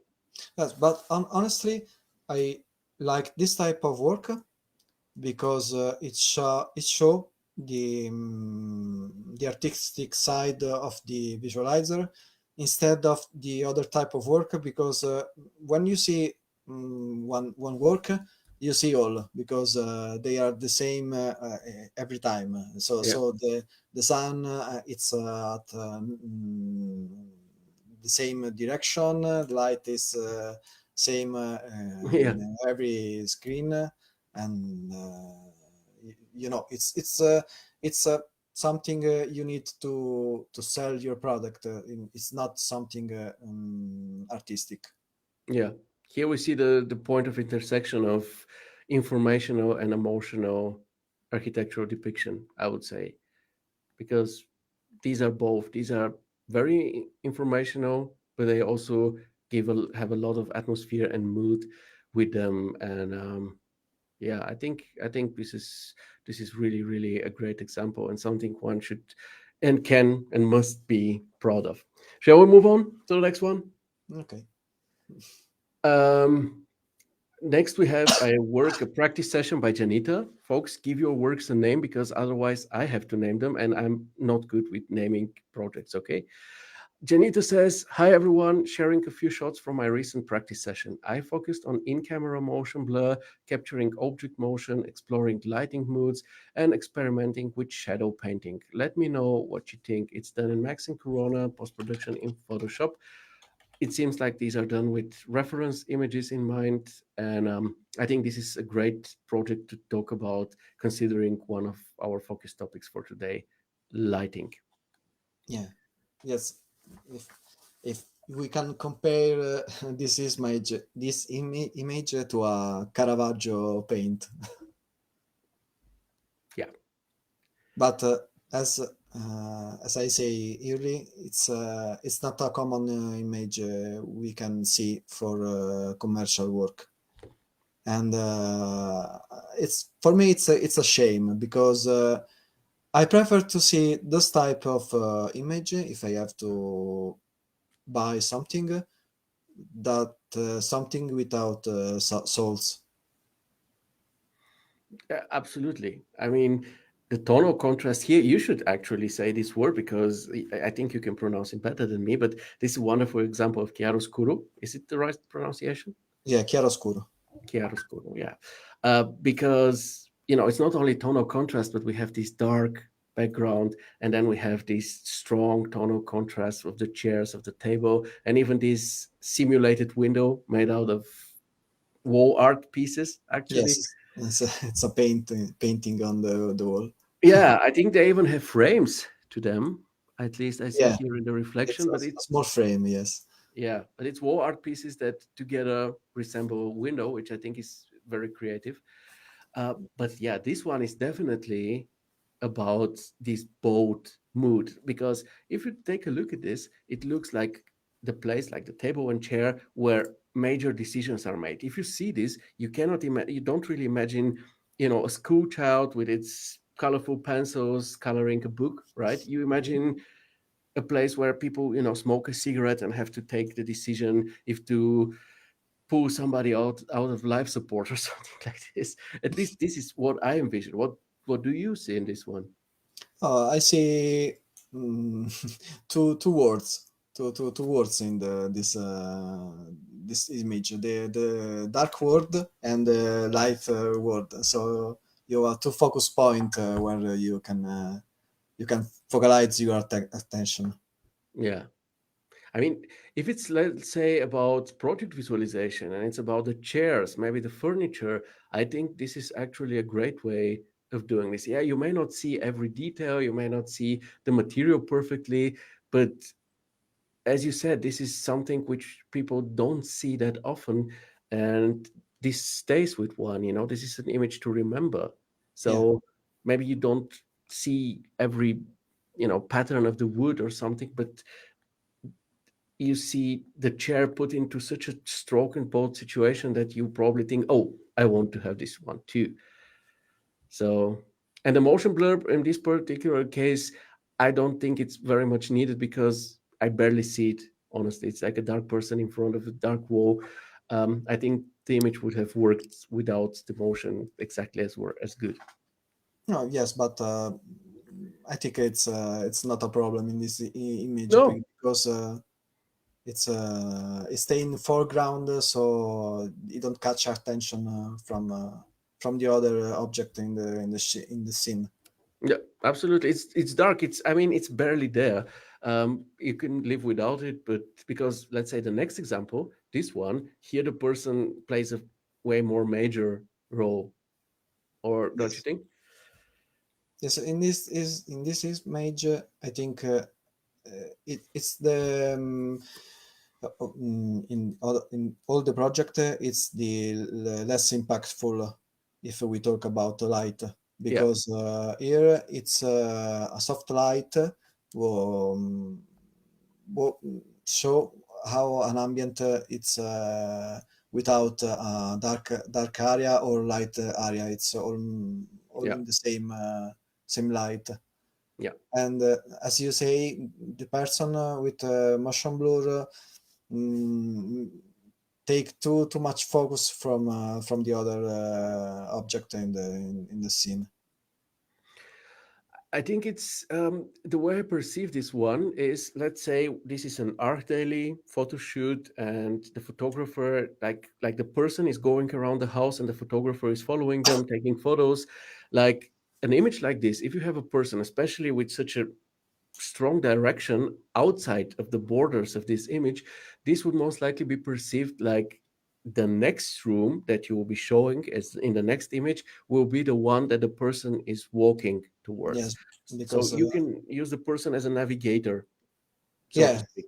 it give a direction of the next image. Yeah, it gives a direction. It's exactly like this. And then what you see here is just a moment that's a glimpse that's being caught in the camera, like you're walking around the house, the person is continuing their movement to the left, and for a moment you catch a glimpse of this situation and you capture it with your camera, something like this. So if you want people to see this situation, I think this works. But as you said, in terms of lighting or something, it's very uniform and very calm, and kind of not as special as it was here, for example, where we have this very, very bold lighting. Let's move on to the next one. And here, another example of really strong lighting, right? Yeah, yes. One moment. um, uh, yes, it's very beautiful because it's not how the light enter in the room, but because it pop up the statue, the statue The on this bust. This is what I call a bust. past, yes, and it show how light can change profile of something. Absolutely. I mean, it's a close up, more or less, right? We have a Yes. good composition, we have good materials and all, but this could have been a boring close up if, let's say, there was just an open, like a big glazing to the right and the light was coming in. It could have been boring, but with the gobo effect here, Hmm. it's not boring anymore, especially with it ending here, like in the half of the image or one third of the image, and having some continuation with these stripes down here. It just makes for a cool image. I don't know how else to put it. It's just a cool image. Yes, it's cool. Yeah, sometimes we do things like this, sometimes we do this as cover images or as like mood makers for booklets and stuff like this doesn't sell, but it's cool. It's like, oh, that's nice, that's an image that I just like. I would share it on social media because I like it, not because somebody profits from it. This is how I see it. Maybe the bust material is a bit too clean, maybe a few dents here and there, scratches. um I think the focus of the images is not the material. I think yeah, it's the light. So it's not a problem if something is not very realistic. I think yeah, the final outcome of the light it's very beautiful, even if it's a gray render. yeah, it is. It's, yeah, almost monochromatic, but it's really, really cool. And how about this one? I love this one. Yeah, this one is it's something artistic. Yeah, agree. Fantastic composition and arrangement. Here we have a very cool material. Just take a look at the concrete, Yeah, and the vase. the vase, yeah, all the materials. And this is just such an intellectual shot, right? Um, and the gobo lighting. Like, it once again, it could have been just straight up light from a light portal coming from the side, but no, it's a gobo lighting, and together with the shadows of these things, it's just another really, really cool image. Honestly, Yeah, yes, it's something you can see in um, today I forgot a lot of word in and take your time. We are not in a hurry here. People um, know that these shows are long. They still come and they now still show up. you can see this type of image in book when you want to sell things and you put them in realistic scene. Yeah, So when you do, oh my god, uh, yeah. For project visualization, this could be a cover of a book. when you put it's a catalog image, catalog when Yeah, yeah, catalog, magazines. This is just as Twitter helps us here. This is absolute. This could really be a cover. Just imagine some white font here, and this could just be the cover of something. This is such a cool image. And then uh, Mariana says, "Don't worry, Alessio, we are a family." You see, Mariana also brings it to the point. I've been trying since the beginning of the show, but she made it. And what do you think about this one? mm, I don't know why she make this one because I don't understand is if she want to try some doff or see if the image will came out good if he tilt the camera. Mm, I don't understand why she make this one I think honestly. I think. I think he tried to do something unconventional, you know, Okay. because we have this radio dynamic here, we have this diagonal motif placement. It's a very energetic image. You know what it reminds me of? Do you know Prodigy? Yeah. You know, remember the Fate of the Land? Let me see if I'll come on. You remember the Fate of the Land? Yeah. The cover. It's you also have this type of thing where I ask myself since then, since I bought it as it came out in the 90s or when it was, um, it's just about energy, you know, it's just about movement and energy, and it's not so much about the motive. Because first I also ask myself why though, but I think if it needs some context. This is exactly the angst, the what you ask yourself why it needs a context. If you put it as a cover of, let's say, a music album, Mm. I think it could work, you know, Hmm. together with some text and stuff. But just on its own, it's kind of like a questionable image. Like, you know, you dropped your camera and it snapped this shot while it was falling or something. But yeah, I think it's important to experiment. Not every experiment works out perfectly or results in pure gold. You know, No, no, sometimes sure, sure. experiment. No. It's not experiment. It's okay. No, no one say it's no. You can't do this because I say it's okay to experiment. Sure.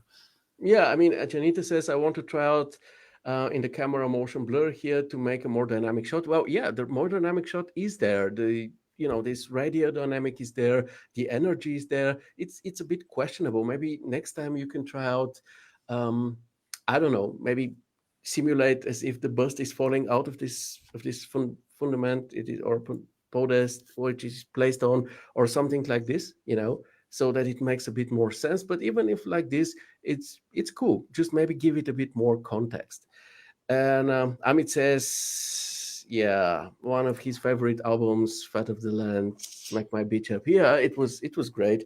I personally love Diesel Power, but the whole album is just great. Alessio, shall we move on? No, I think this was the last image here. We're back at the front. yeah. Okay, let's see what more we have. Oh, we have the final work which is not your work to talk about. This is a project by Morham. I won't be reading everything here. It's done in 3ds Max and Corona. He has a very nicely put description of this work. I would say let us just talk about the images. We don't have to talk about every image, but obviously it's immediately visible that this one is about color, right? So let's check out the images here. Um, okay, I'll just read two comments regarding the first work and the last shot of it. Alessandro says, photographers falling. Yeah, it looks like this, like photographers falling or they drop the camera. And Abdi says, it looks nice, but kind of physically incorrect in my opinion, but it's a nice shot. Yeah, sometimes it just needs to be a nice shot, and sometimes we just need to experiment. But of course, to summarize this one, maybe it was another great study. I think Janita, you've definitely recognized the importance of light, and that an artist needs, especially nowadays, needs to make sure to stand out in a way, and this takes some experimenting as well. So even if not everything is perfect or not everybody likes the final outcome, you're absolutely on the wrong path, on the right path. I'm sorry. And yeah, sorry. And obviously, these images are all very, very good. The only one in question was, let's say, this one. But if you give it the right context, it can work as well. So let's go over to Morham's work. What do you think about this one? I'll just be scrolling through the images, and Alessio, tell me what you think.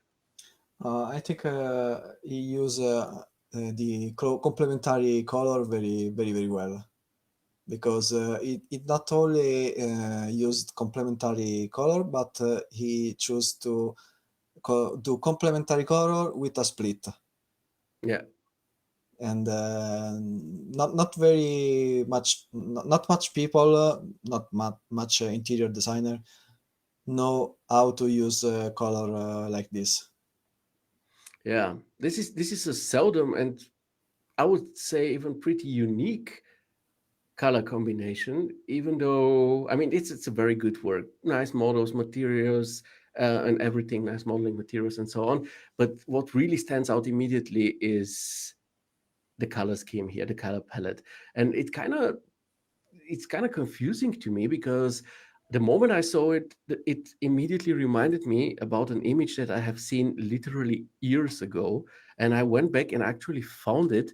And I have the feeling that it is this image by K-Frame. Mm. And I have the feeling that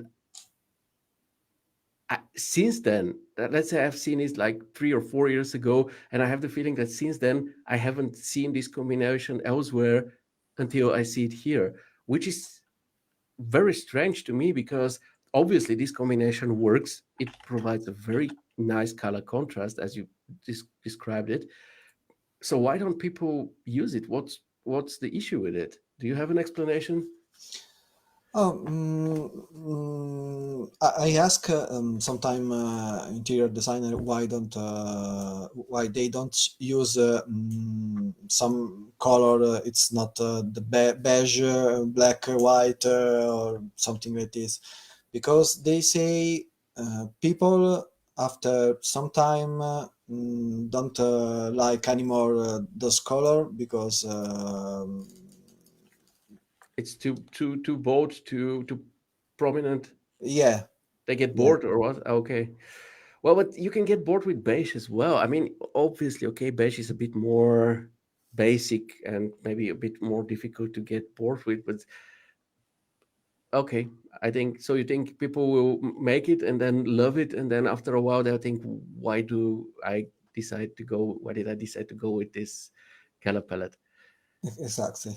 Yeah. Yeah. Okay. Yeah. It's a bit of a pity though because I think it works really well. At least for the images, as Alessandro said, it's pretty much Wes Anderson color palette, and I think it looks very cool. And it's not only the color scheme that I like here. I think also the design is quite funky as well. Just take a look at this niche between the glazings for this plant. I think there was a shot somewhere where we could see it. Yeah, that's quite cool. I mean, maybe not the most pragmatic solution when it comes to building insulation and stuff, but apart from that, this looks cool, right? What do you Yeah. think? Yes. Thinking about the question you asked me about the color, I think it's not only my interior designer or architectural problem. This one about the color. Even if you see the cars today, Yeah, how many colorful car you see on the street? it's the cheapest to get a car in white, black, and silver, as far as I know. Having a color and having to repaint it is kind of expensive. Yeah.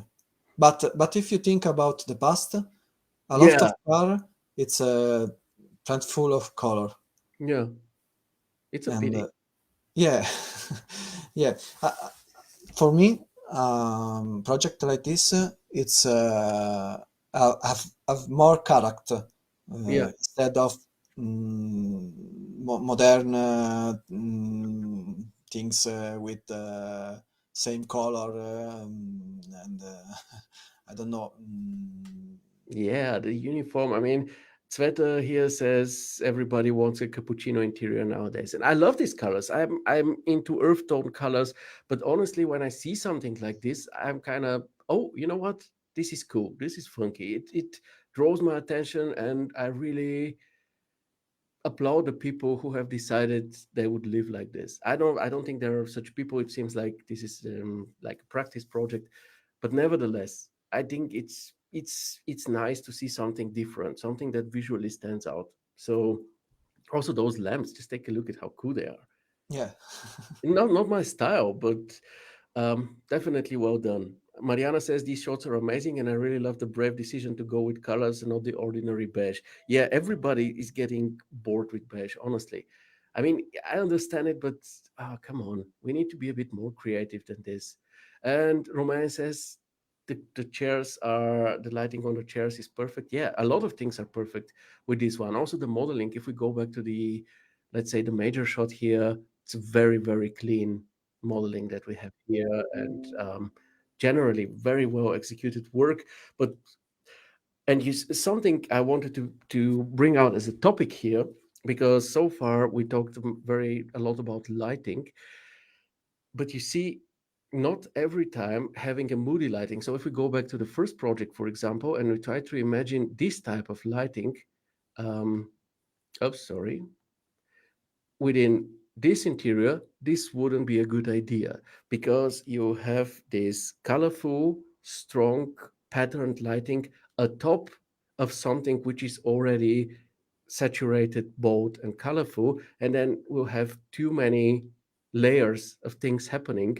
This will distract from the color scheme and made us, confused and distracted. Whereas with a color scheme like this is the main eye catcher. Okay, so we need to make sure that the color scheme comes out as good as possible, and that's why we go with an overcast lighting in scenarios like this. So if you have imposant colors or a very strong color palette, like here, based on complementary contrast, if you have strong patterns, try to go with a more uniform natural lighting and overcast lighting. If Yes, your yes. interior is beige, the ones we find so boring nowadays, then you can gladly add this type of lighting to make it more exciting and emotional. You agree with this, Alessio? Yes, and I think it's even a very good choice to do a hovercast in this room because there is a lot of windows, large windows, and maybe this can be a real situation Yeah, you can see, yeah, and the topic on this project it's color. So put even a light will hit the pavement can be distracting to the real topic of the project. yeah. Overcast lighting is for showing up materials, colors, and all of this in their most true selves. If you are about more about the mood, about the atmosphere, or if you have, let's say, a color scheme which isn't that interesting, then you can add some exterior direct sunlight atop of it to make it more interesting. If you use gobo effects, you can also add some patterns, some further structure. But with a shot like this, the overcast lighting is the absolute correct choice. And the only thing I had to criticize here going through those images is the framing of this one. I would extend it a tiny bit to include this whole Less situation here. So, less wind of a more kitchen. well, yeah, I mean, you can have the window because you have here the whole chair. So I wouldn't cut that off, but I would try to include, this coffee cup right here. Maybe a vertical Also, image. yeah, this would also be nice. But other than that, really, really, really cool work. Really enjoyed going through those images. And now, Alessio, I think it's time because today, with today's topic about lighting, I think it's time to talk about this work of yours. Initially, I wanted to talk about a different one that you have shared, but then this one came and I thought that we should talk about this one because this is another amazing lighting study. We started with one. Let's end the review session with one as well. Before, I mean, I can read this one, but maybe you can tell us a bit why you decided to create this scene. Oh, because I like Japan. This is kind of obvious. I mean, this is also being obvious in previous works of yours. Where does your fascination with Japan come from? Oh, I like her style of life because I don't know if is right what I think, but uh, they spend time with they traditional things, so they enjoy the culture and things like this. It's something we don't do very much here, so we are lose a bit of our culture and tradition. Yeah. If you understand what I mean. Yeah, the Japanese society is very traditional, but also very respectful. Yeah. And what I really love is how kids in the schools there, like, my daughter just started school, and did they immediately start doing math and learning German and stuff. And in Japan, as far as I know, from what I've read, the first 2 years, the kids only learn to take care of their school, to clean it up, to tidy it up, and stuff like this. And they learn respect to, take care of each other, to take care of their environment, of their schools and stuff. And I think this is lovely. And obviously, this doesn't hold them back from being, you know, a high achievement society in the end. So, and I think it's a great idea. You have a 6 year old, and then you're like, yeah, learn math. And there it's just like, no, learn to take care of your surroundings, of your table, of your classroom. It to me, this makes a lot of sense, and I love the idea. So No, I can yes, understand. they for sure have problem in other area because I think there is no perfect society in the world, but so you can take something beautiful and try to mix it with other things. So one thing I don't really like here in Rome, it's we don't care of environment. Our city is not very clean. It's the green. It's not very good. They prefer to cut the tree instead of plant them, and so this type of problem. Yeah, I mean, it's a tourist city, which doesn't make it easier, but I don't know. I think a city like Rome is a city that definitely needs to be preserved from for history and stuff. And I imagine that it would have the money to take care of its infrastructure and also of parks and stuff like this. So yeah. Okay, let's go back to your work. Social problems we can discuss afterwards. So uh, may I tell you how I see it? Because I see it as a wonderful lighting study. Mhm. And to me, I tried to analyze. Mariana says, I absolutely adore the lighting here. Uh, Amit says, what happened, guys? Signal lost, it says. Okay. Do you hear us, guys? I don't have any. mm, I don't have any notification that something is wrong. Abdi says, great session as usual. Thank you very much and keep rocking. I hope this doesn't mean that we're offline, but that Uh, you, I see the live on Facebook. yeah, it should be going. Okay. So Amit, you still hear us? Do you hear us? Please let us know in the comments. And in the meantime, we will continue. And Alessandro says everything's right here. And to you, Abdi, best of luck with the preparations. We'll see you in around an hour in the school community. Amit, can you please do me a favor and drop a link for that so that people know where to go and watch? And let's go back here to this lighting. So the way I see it, it's we start here with a lighting scenario which is only natural light, correct? Yeah, With direct sunlight.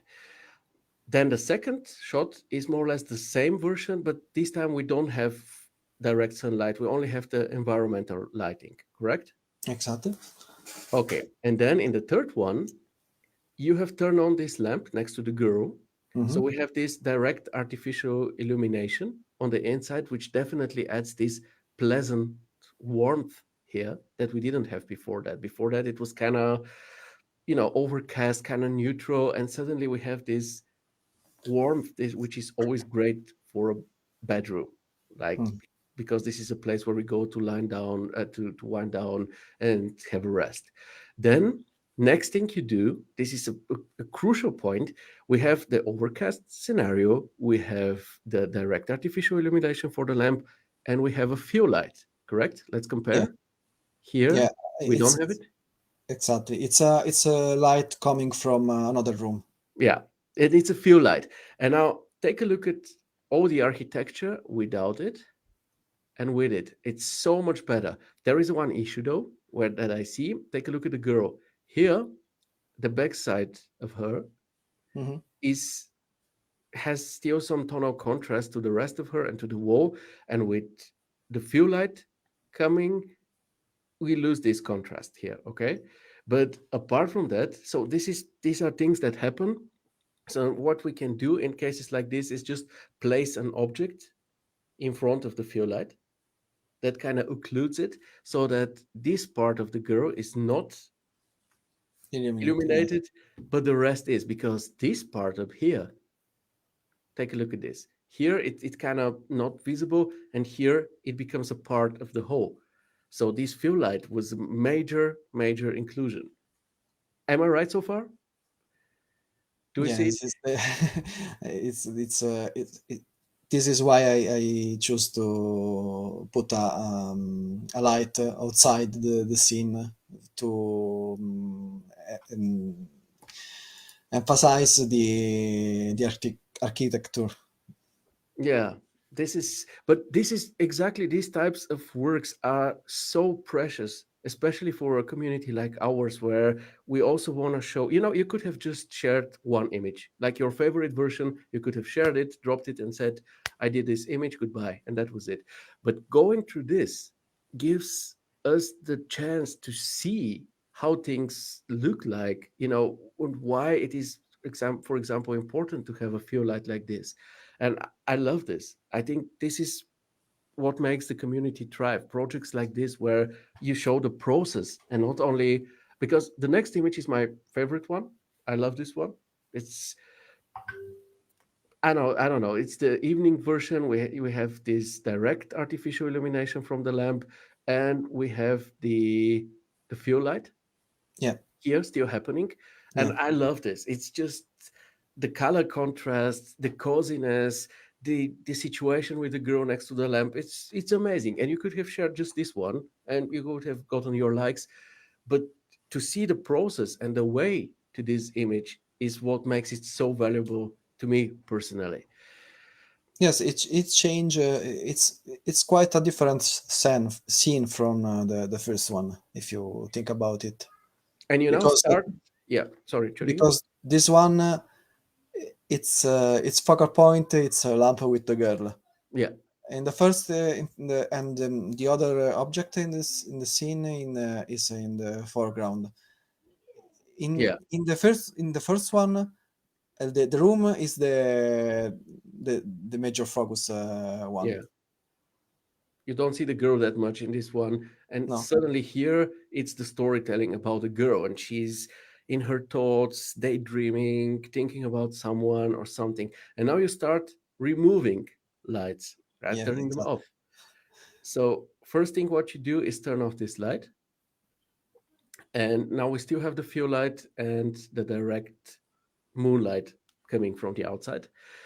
And this is very cool because we still have some color contrast, but it's way more subtle than it was. The coziness is also way more subtle. It, as you say, it's a different room that's lit up, but not this one. This one is now the light is turned off, which makes the image, because of the majorly blue and some orange and red and warm tones, it makes the image more melancholic, more into the direction of sadness. Okay, and let me show you something in this regard. I'm not sure how much science is involved in something like this, right? But this is, let's say, a way of visualizing emotions, something like a temperature map of emotions. And if you take a look at something like sadness, you see it's majorly blue and some red, right? Yeah, And if we go back to the image, you will see that we have exactly this situation, the warmth here and there, but majorly blue. And if we go one image further and we go back to this heat map, you see it's going more towards depression, so it's getting sadder, kind of. I don't know if this was your intention, but honestly, looking at those images and looking at these heat maps, I kind of feel at least the same general direction. What do you say about this?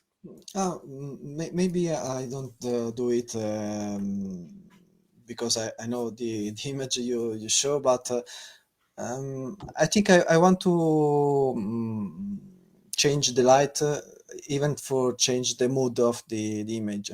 To to transmit some different emotion. So yes, it's was it's sorry. I'll share this one in the meantime with you Yeah, guys. it's what you say, but it's not consciously done. So yes, I want to give a different mood type of on the image, but I didn't do because I know the image you show. I don't know if I Uh, express myself. Yeah, I understood you. Let me just check because I just saw that it seems to be some technical issue, but I hope it's resolved by now. I don't know. Um, but yeah, I mean, even if it's not a deliberate choice on your side that you said, oh, you know what, I want to make this depressing, and the other one I want to make sad or something. I still think that when we do some things, when we add certain colors or certain moods to our images, they will have a certain impact on people. And even though people are vastly different and feelings are subjective, there still are things out there which are true for, let's say, the majority of people, right? And one Mhm. of these things is the impact of colors, like the cold colors being something more on the negative side. This is why, for example, at homes we have warm lighting, and at offices we have this colder lighting because it pushes people to work and not feel too cozy and stuff like this. So I think, I don't know, once again, I don't know if this thing has scientific value to it, but looking at it, it feels like it kind of makes sense. I think they were, kind of trying to figure it out scientifically, but in the end of the day, maybe this could be just one of those things that we can refer to when we try to create emotions or a color scheme or lighting for our scenes. And then we have the final version, which to me is something like a film noir version, Yeah. which is just very mysterious and thrilling. Like something is happening, something is about to happen. Was this your idea here? Oh, the idea of the image is it's like the girl waiting for a person and with the Yeah, for somebody, she's waiting for someone, right? yeah, yes, and with the passage of time, he or her don't come, and like the light will shut off because there is no more hope to Oh, see these people come, this person come. so it's hopelessness. Okay, this is really cool. Alessio, I don't know what's happening here with us. I just asked the chat if they still see us because in my preview in the dashboard it shows that we're waiting for live video signal, but Mm, we on Facebook, I see the stream. are There you still are seeing the stream without any issues? no. Yeah, I Okay. see people in the stream. Oh, it's, just imagine being worth billions, like literal billions, and not being able to figure out your social network. That things like this happen because you see now I ask something like this and people are like, what the hell? Everything's right. But I have a preview here which shows me that people are waiting for the live stream. I'm sorry for that. Anyway, only think I think it was we'll skip the videos now so that we have more times for the Q&A. I think this was a brilliant lighting study, and I'm very very thankful for you for taking the time to share it. And I hope this brings everyone to think about the impact of light on their images, because today we saw many examples of how crucial lighting can be and how what an impact it has. Um, but yeah, in terms of improvement, the only thing I would say is that here, contrary to the previous work we talked about, like this one, Hmm. here we have a very clean architecture, and here we have, for my taste, too many patterns. I think Amit pointed this out. Like, you have so many patterns here on everything, and on top of this we have also the gobu effect pattern, which makes everything kind of confusing, I would say, and a bit distracting. Obviously, this isn't quite the case here, because here the patterns aren't that present anymore. But in future, I would advise you to go Okay. on a bit easier on the patterns.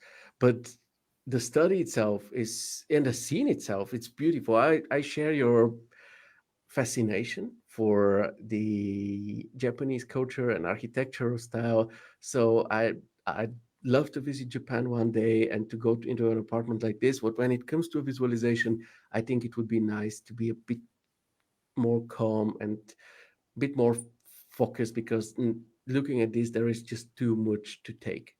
Okay. But yeah, it seems that some of our people have issues with the stream. Others are okay. I'm very sorry for that. I hope that the ones who have an issue can watch the recording afterwards.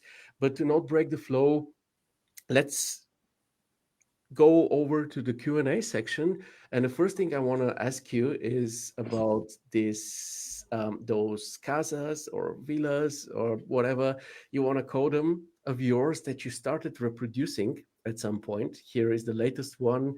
You shared the images some time ago, and it's actually a lovely session and also a lovely piece of architecture that you depict here. So I want to ask you, what's the idea behind this? Do you want to specialize in this particular type of architecture, or maybe appeal to some local clients? What's the idea Yes. behind this? Basically, it's because I work with Italian architect, so it's quite rare to do a skyscraper here, and it's more common to do villa like this because you see a lot of villa in on the seaside of the Italy, and so I can show to architect I am able to do this type of work. Okay, so you can imagine that this could be the future of um, the visualization that you'll be doing with your studio, and this is why you decided to reproduce those houses in the, is there, are there in the area around you, or they're scattered around Italy? No, it's around Italy. Okay. In the studio where I work last year, I do like four villa in Ostia.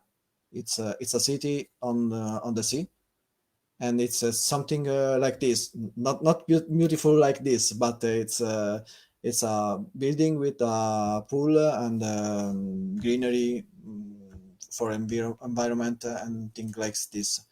So there is work for this type of project here. Okay, yeah, I see. That's actually a great idea. I think if you want to, I mean, one can go for everything and try to be a 3D generalist and, do automotive shots, product shots, interiors, exteriors, and whatnot. But one can also specialize. And if you like want to have these types of clients, it makes a ton of sense to have such projects in your portfolio, so that they can see that you're good at it, and then can reach out to you once they need something like this visualized. And you're doing a really, really cool job with this. And what's even cooler is that you decided to share your Mother, models. yeah, Why did you do that? I mean, it's because it's amazing, but not many do it. So what's your motivation?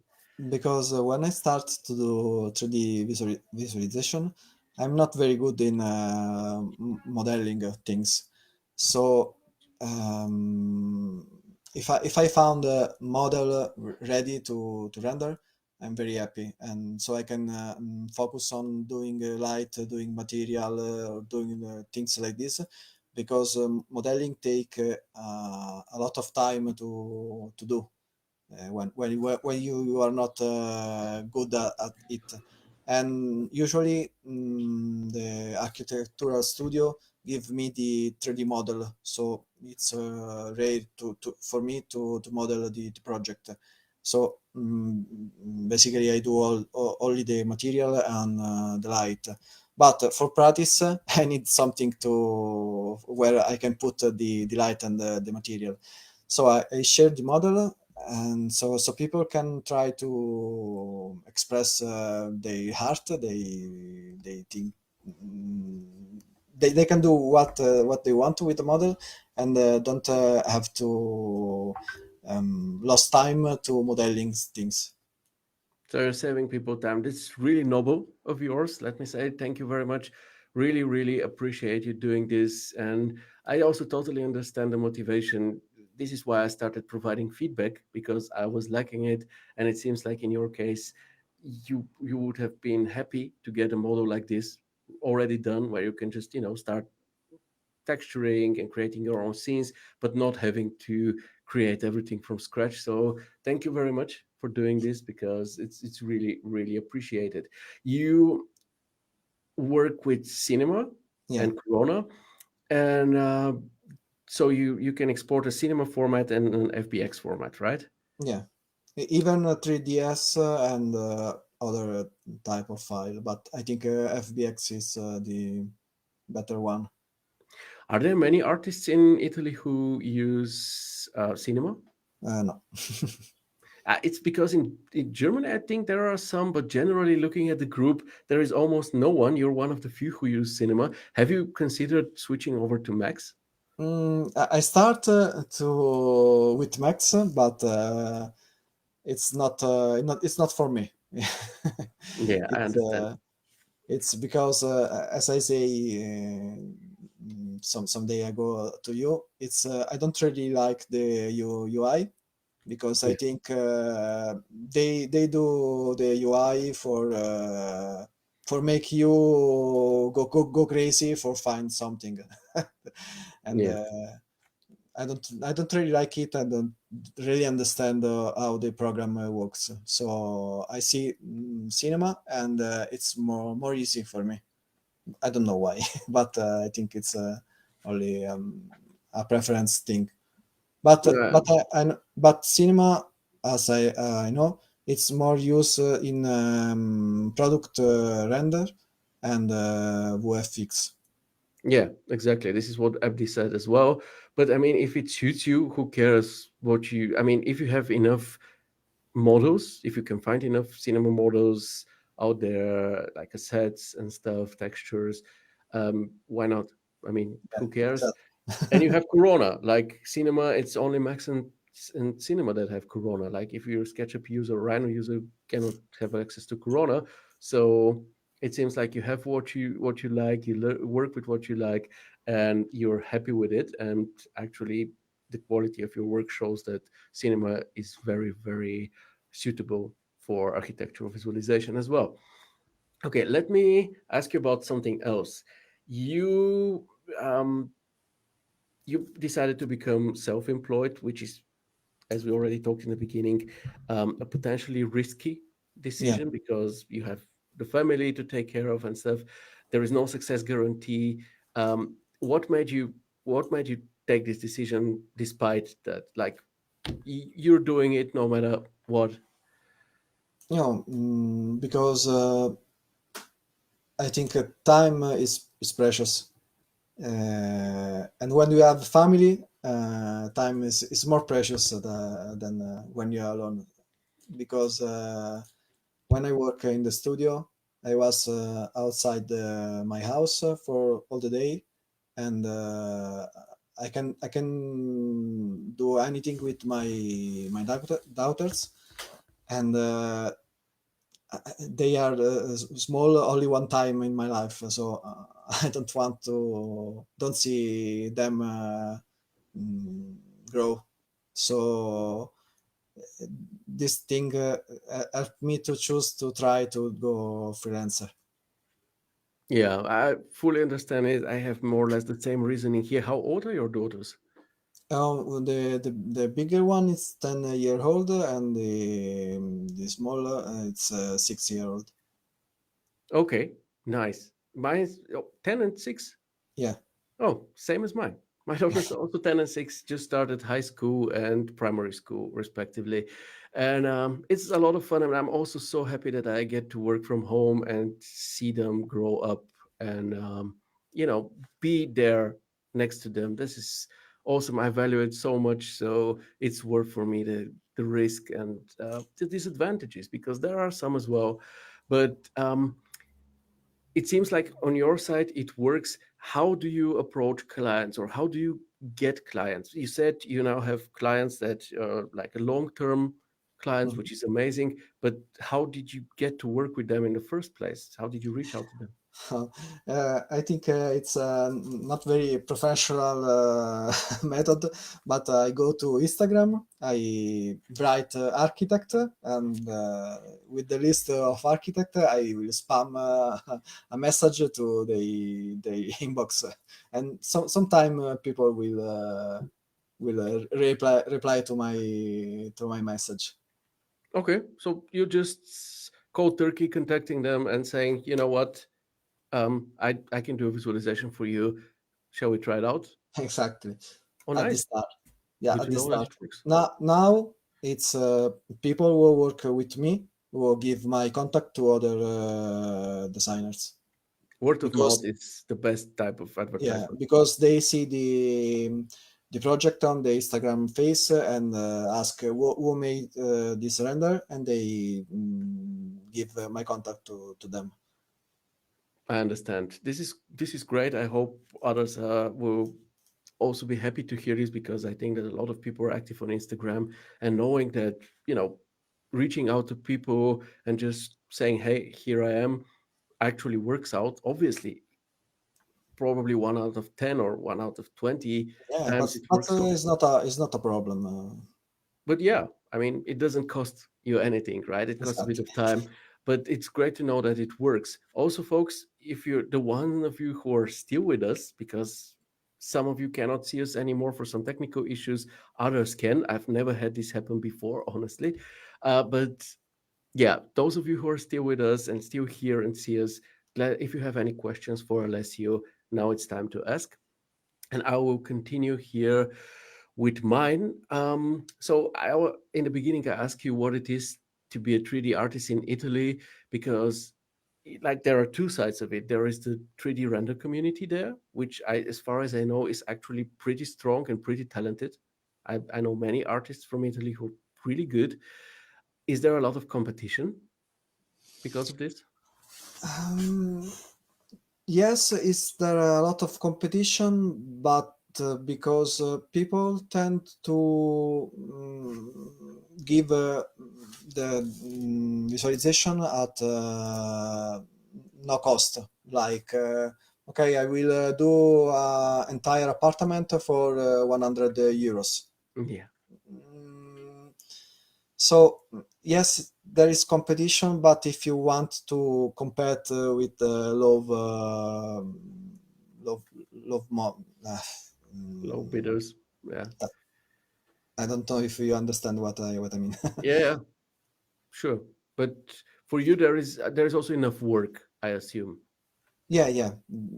I have a lot of work, and this is because I contact other three people in Italy who I know. They do good visualization because when we have too many works to do, usually we'll give our work to them. So Alessandro, if I have a lot of work to do, I ask him if he can take part of my work and do it. Okay. So you kind of take care of each other's so that you have enough work, and if you have Yeah, too much, you just um, you know kind of ask one of your render bros to help ex- you out. And exactly. that's cool. That's really cool. It seems like you have something like a unofficial virtual studio going Yes, on. yes, yes. That's cool. That's really nice. And I assume not all clients, Alessandro is happy with your answer, it seems in the comments.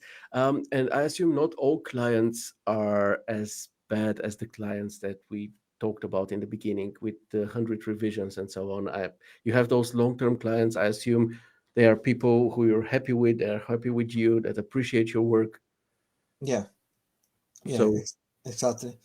And when I found a bad client, usually I don't do more than 1 2 works, because it's has no perspective, no, I think. yes, exactly. And usually when I find someone who care about me, so care about my work, I'm work better, because it's I think it's a normal thing. So when you stay in a toxic ambient, you don't express yourself very well. But when someone care about you, you care about them. So uh, they are not my client, they are my coworker, because if they do good, I do good. Yeah, you work on this together. You're a team in that point. They pay you for your work, but you're in this together. They have an idea, a project that needs to be visualized, and you're in the same boat. This Exactly. is for me. It also works best in those conditions. I gotta admit.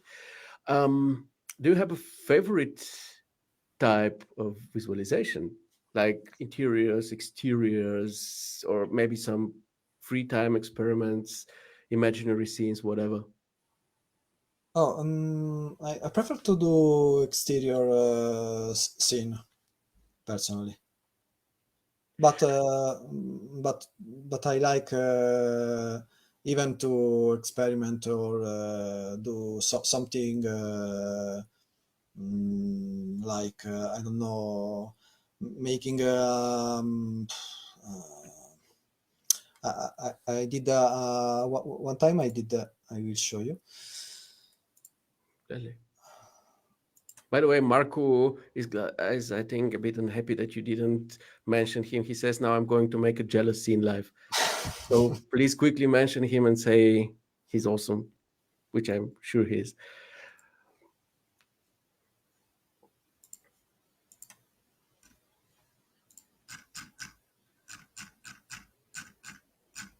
uh, this one time I say, why if I make a product render, let's try it, and and I did it, and it was fun. But if I can choose, I prefer to do exterior, even if it's very long to do. It's this one take me 1 day to do, instead of a lot of days to do the villa in Puglia.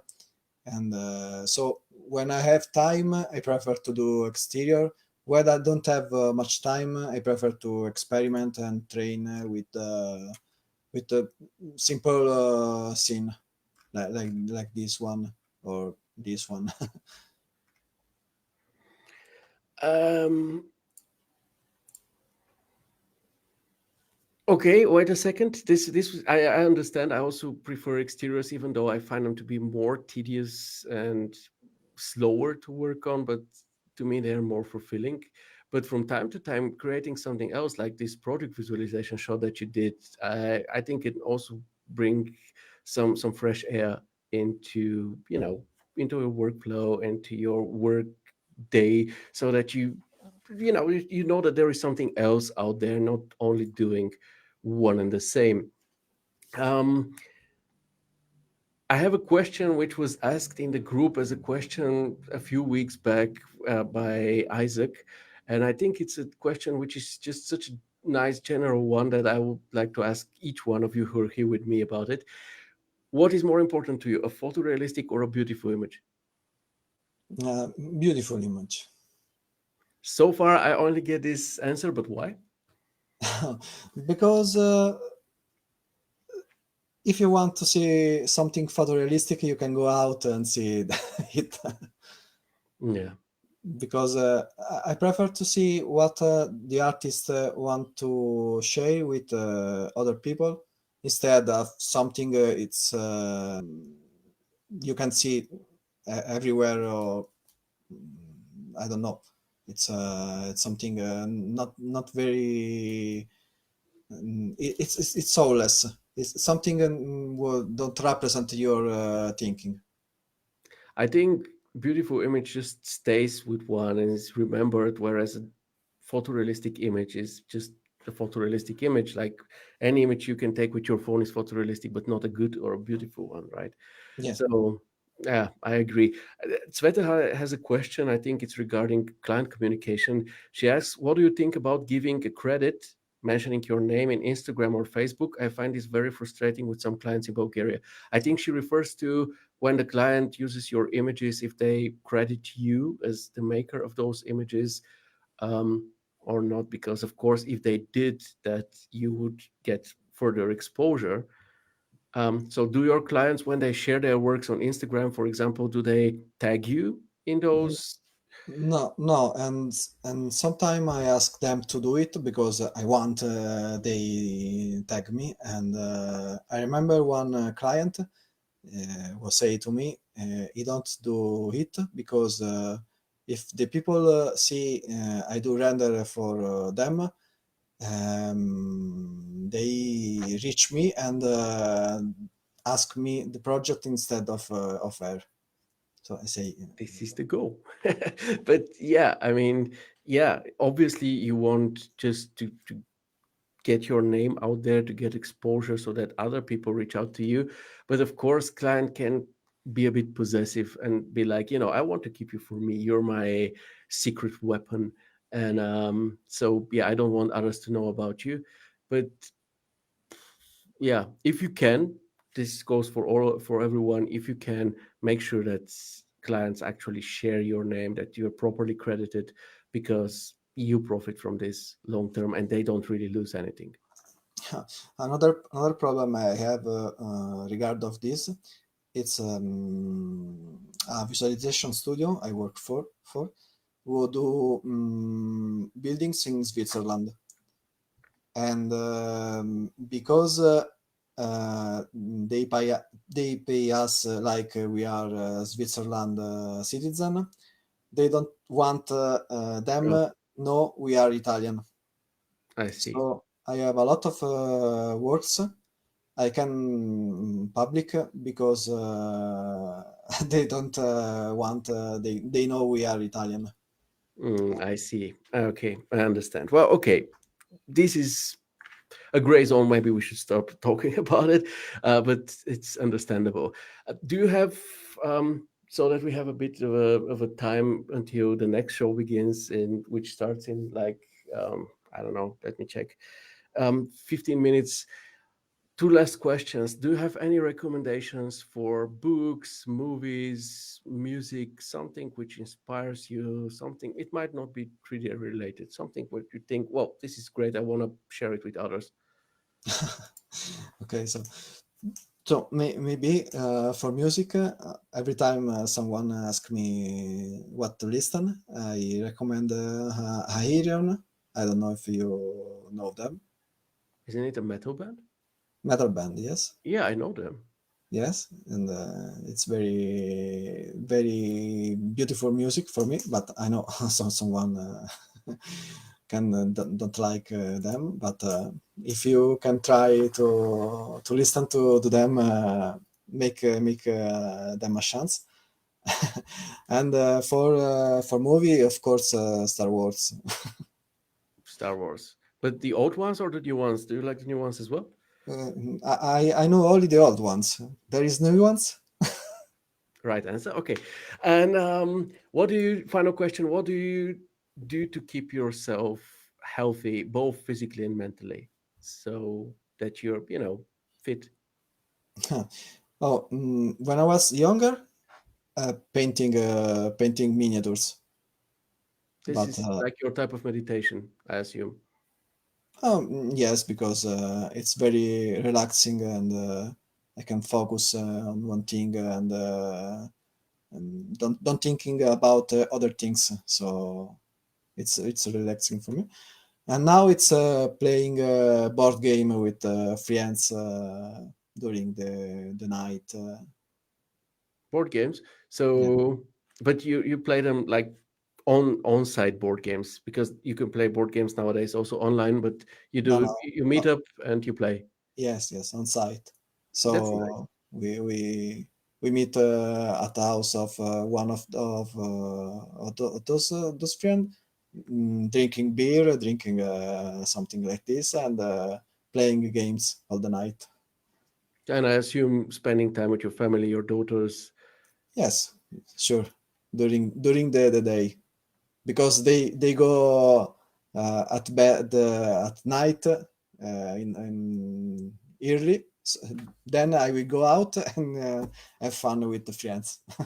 That's nice. So you just do stuff that you like and enjoy in order trying to also get your head free from, all the stuff, so that you next time you sit back on your PC to work on something, that you are, have fresh energy in order to begin working once again. Usually I will walk. I will go out my house and walk the park near my house. You can work there, Yeah. right? Wow. You can, okay, because I feel like when it comes to rendering, I'm bound to my workplace. I mean, we have a huge garden here, but you cannot take the whole dish with the three monitors, with the PC and everything. And so, yeah, I'm kind of bound here, but I try to go out every moment when I don't have to be here. Okay.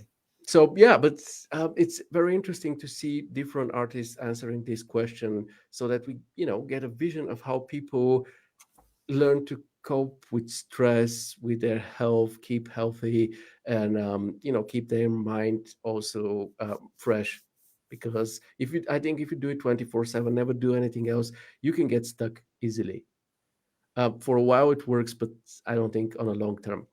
And final question: how do you feel? Like, we're almost 3 hours in. How do you feel? Like, all this time, after all this time, did you was it a bad experience? Was it um I think you were a bit nervous before that. Was it worth it to be nervous, or was it just, hang out? Oh yes, I was nervous. I think everyone was nervous when have to do something in public, but it's okay. It's not a problem after some minutes in the stream. Um, I hope my English is not was not a problem during the stream, because I really I well understand people will talk to me, but sometimes I have problem to express myself.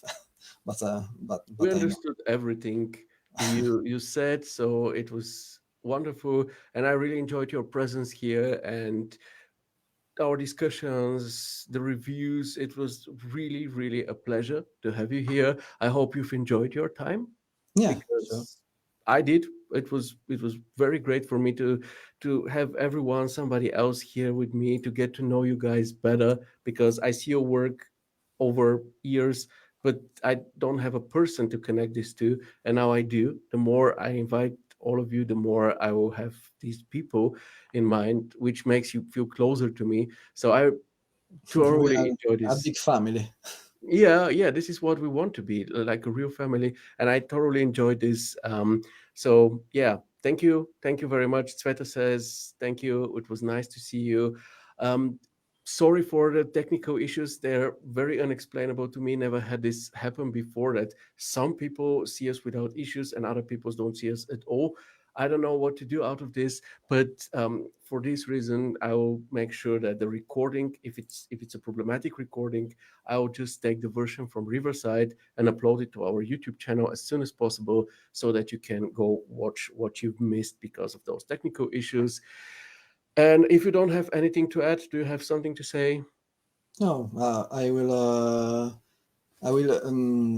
like to um, thanks to my other co-worker in Photonics Visual Studio because they give me a lot of smile those days, and I Of will course, thank they you were here to for support you. I will thank you for the opportunity of talking with you and the other people in the community. It was a real pleasure, Alessio. Okay, so folks, that was it for today. Have a great start of September. Stay safe, be healthy, and I hope to see you again in 2 weeks for the big 2 years of keeping it realistic celebration show. I hope we have no technical issues then, because this would be a real pity. And until then, don't forget to rock on with Adrian and keep it real. Goodbye, my friends. Much love and see you soon. Bye bye.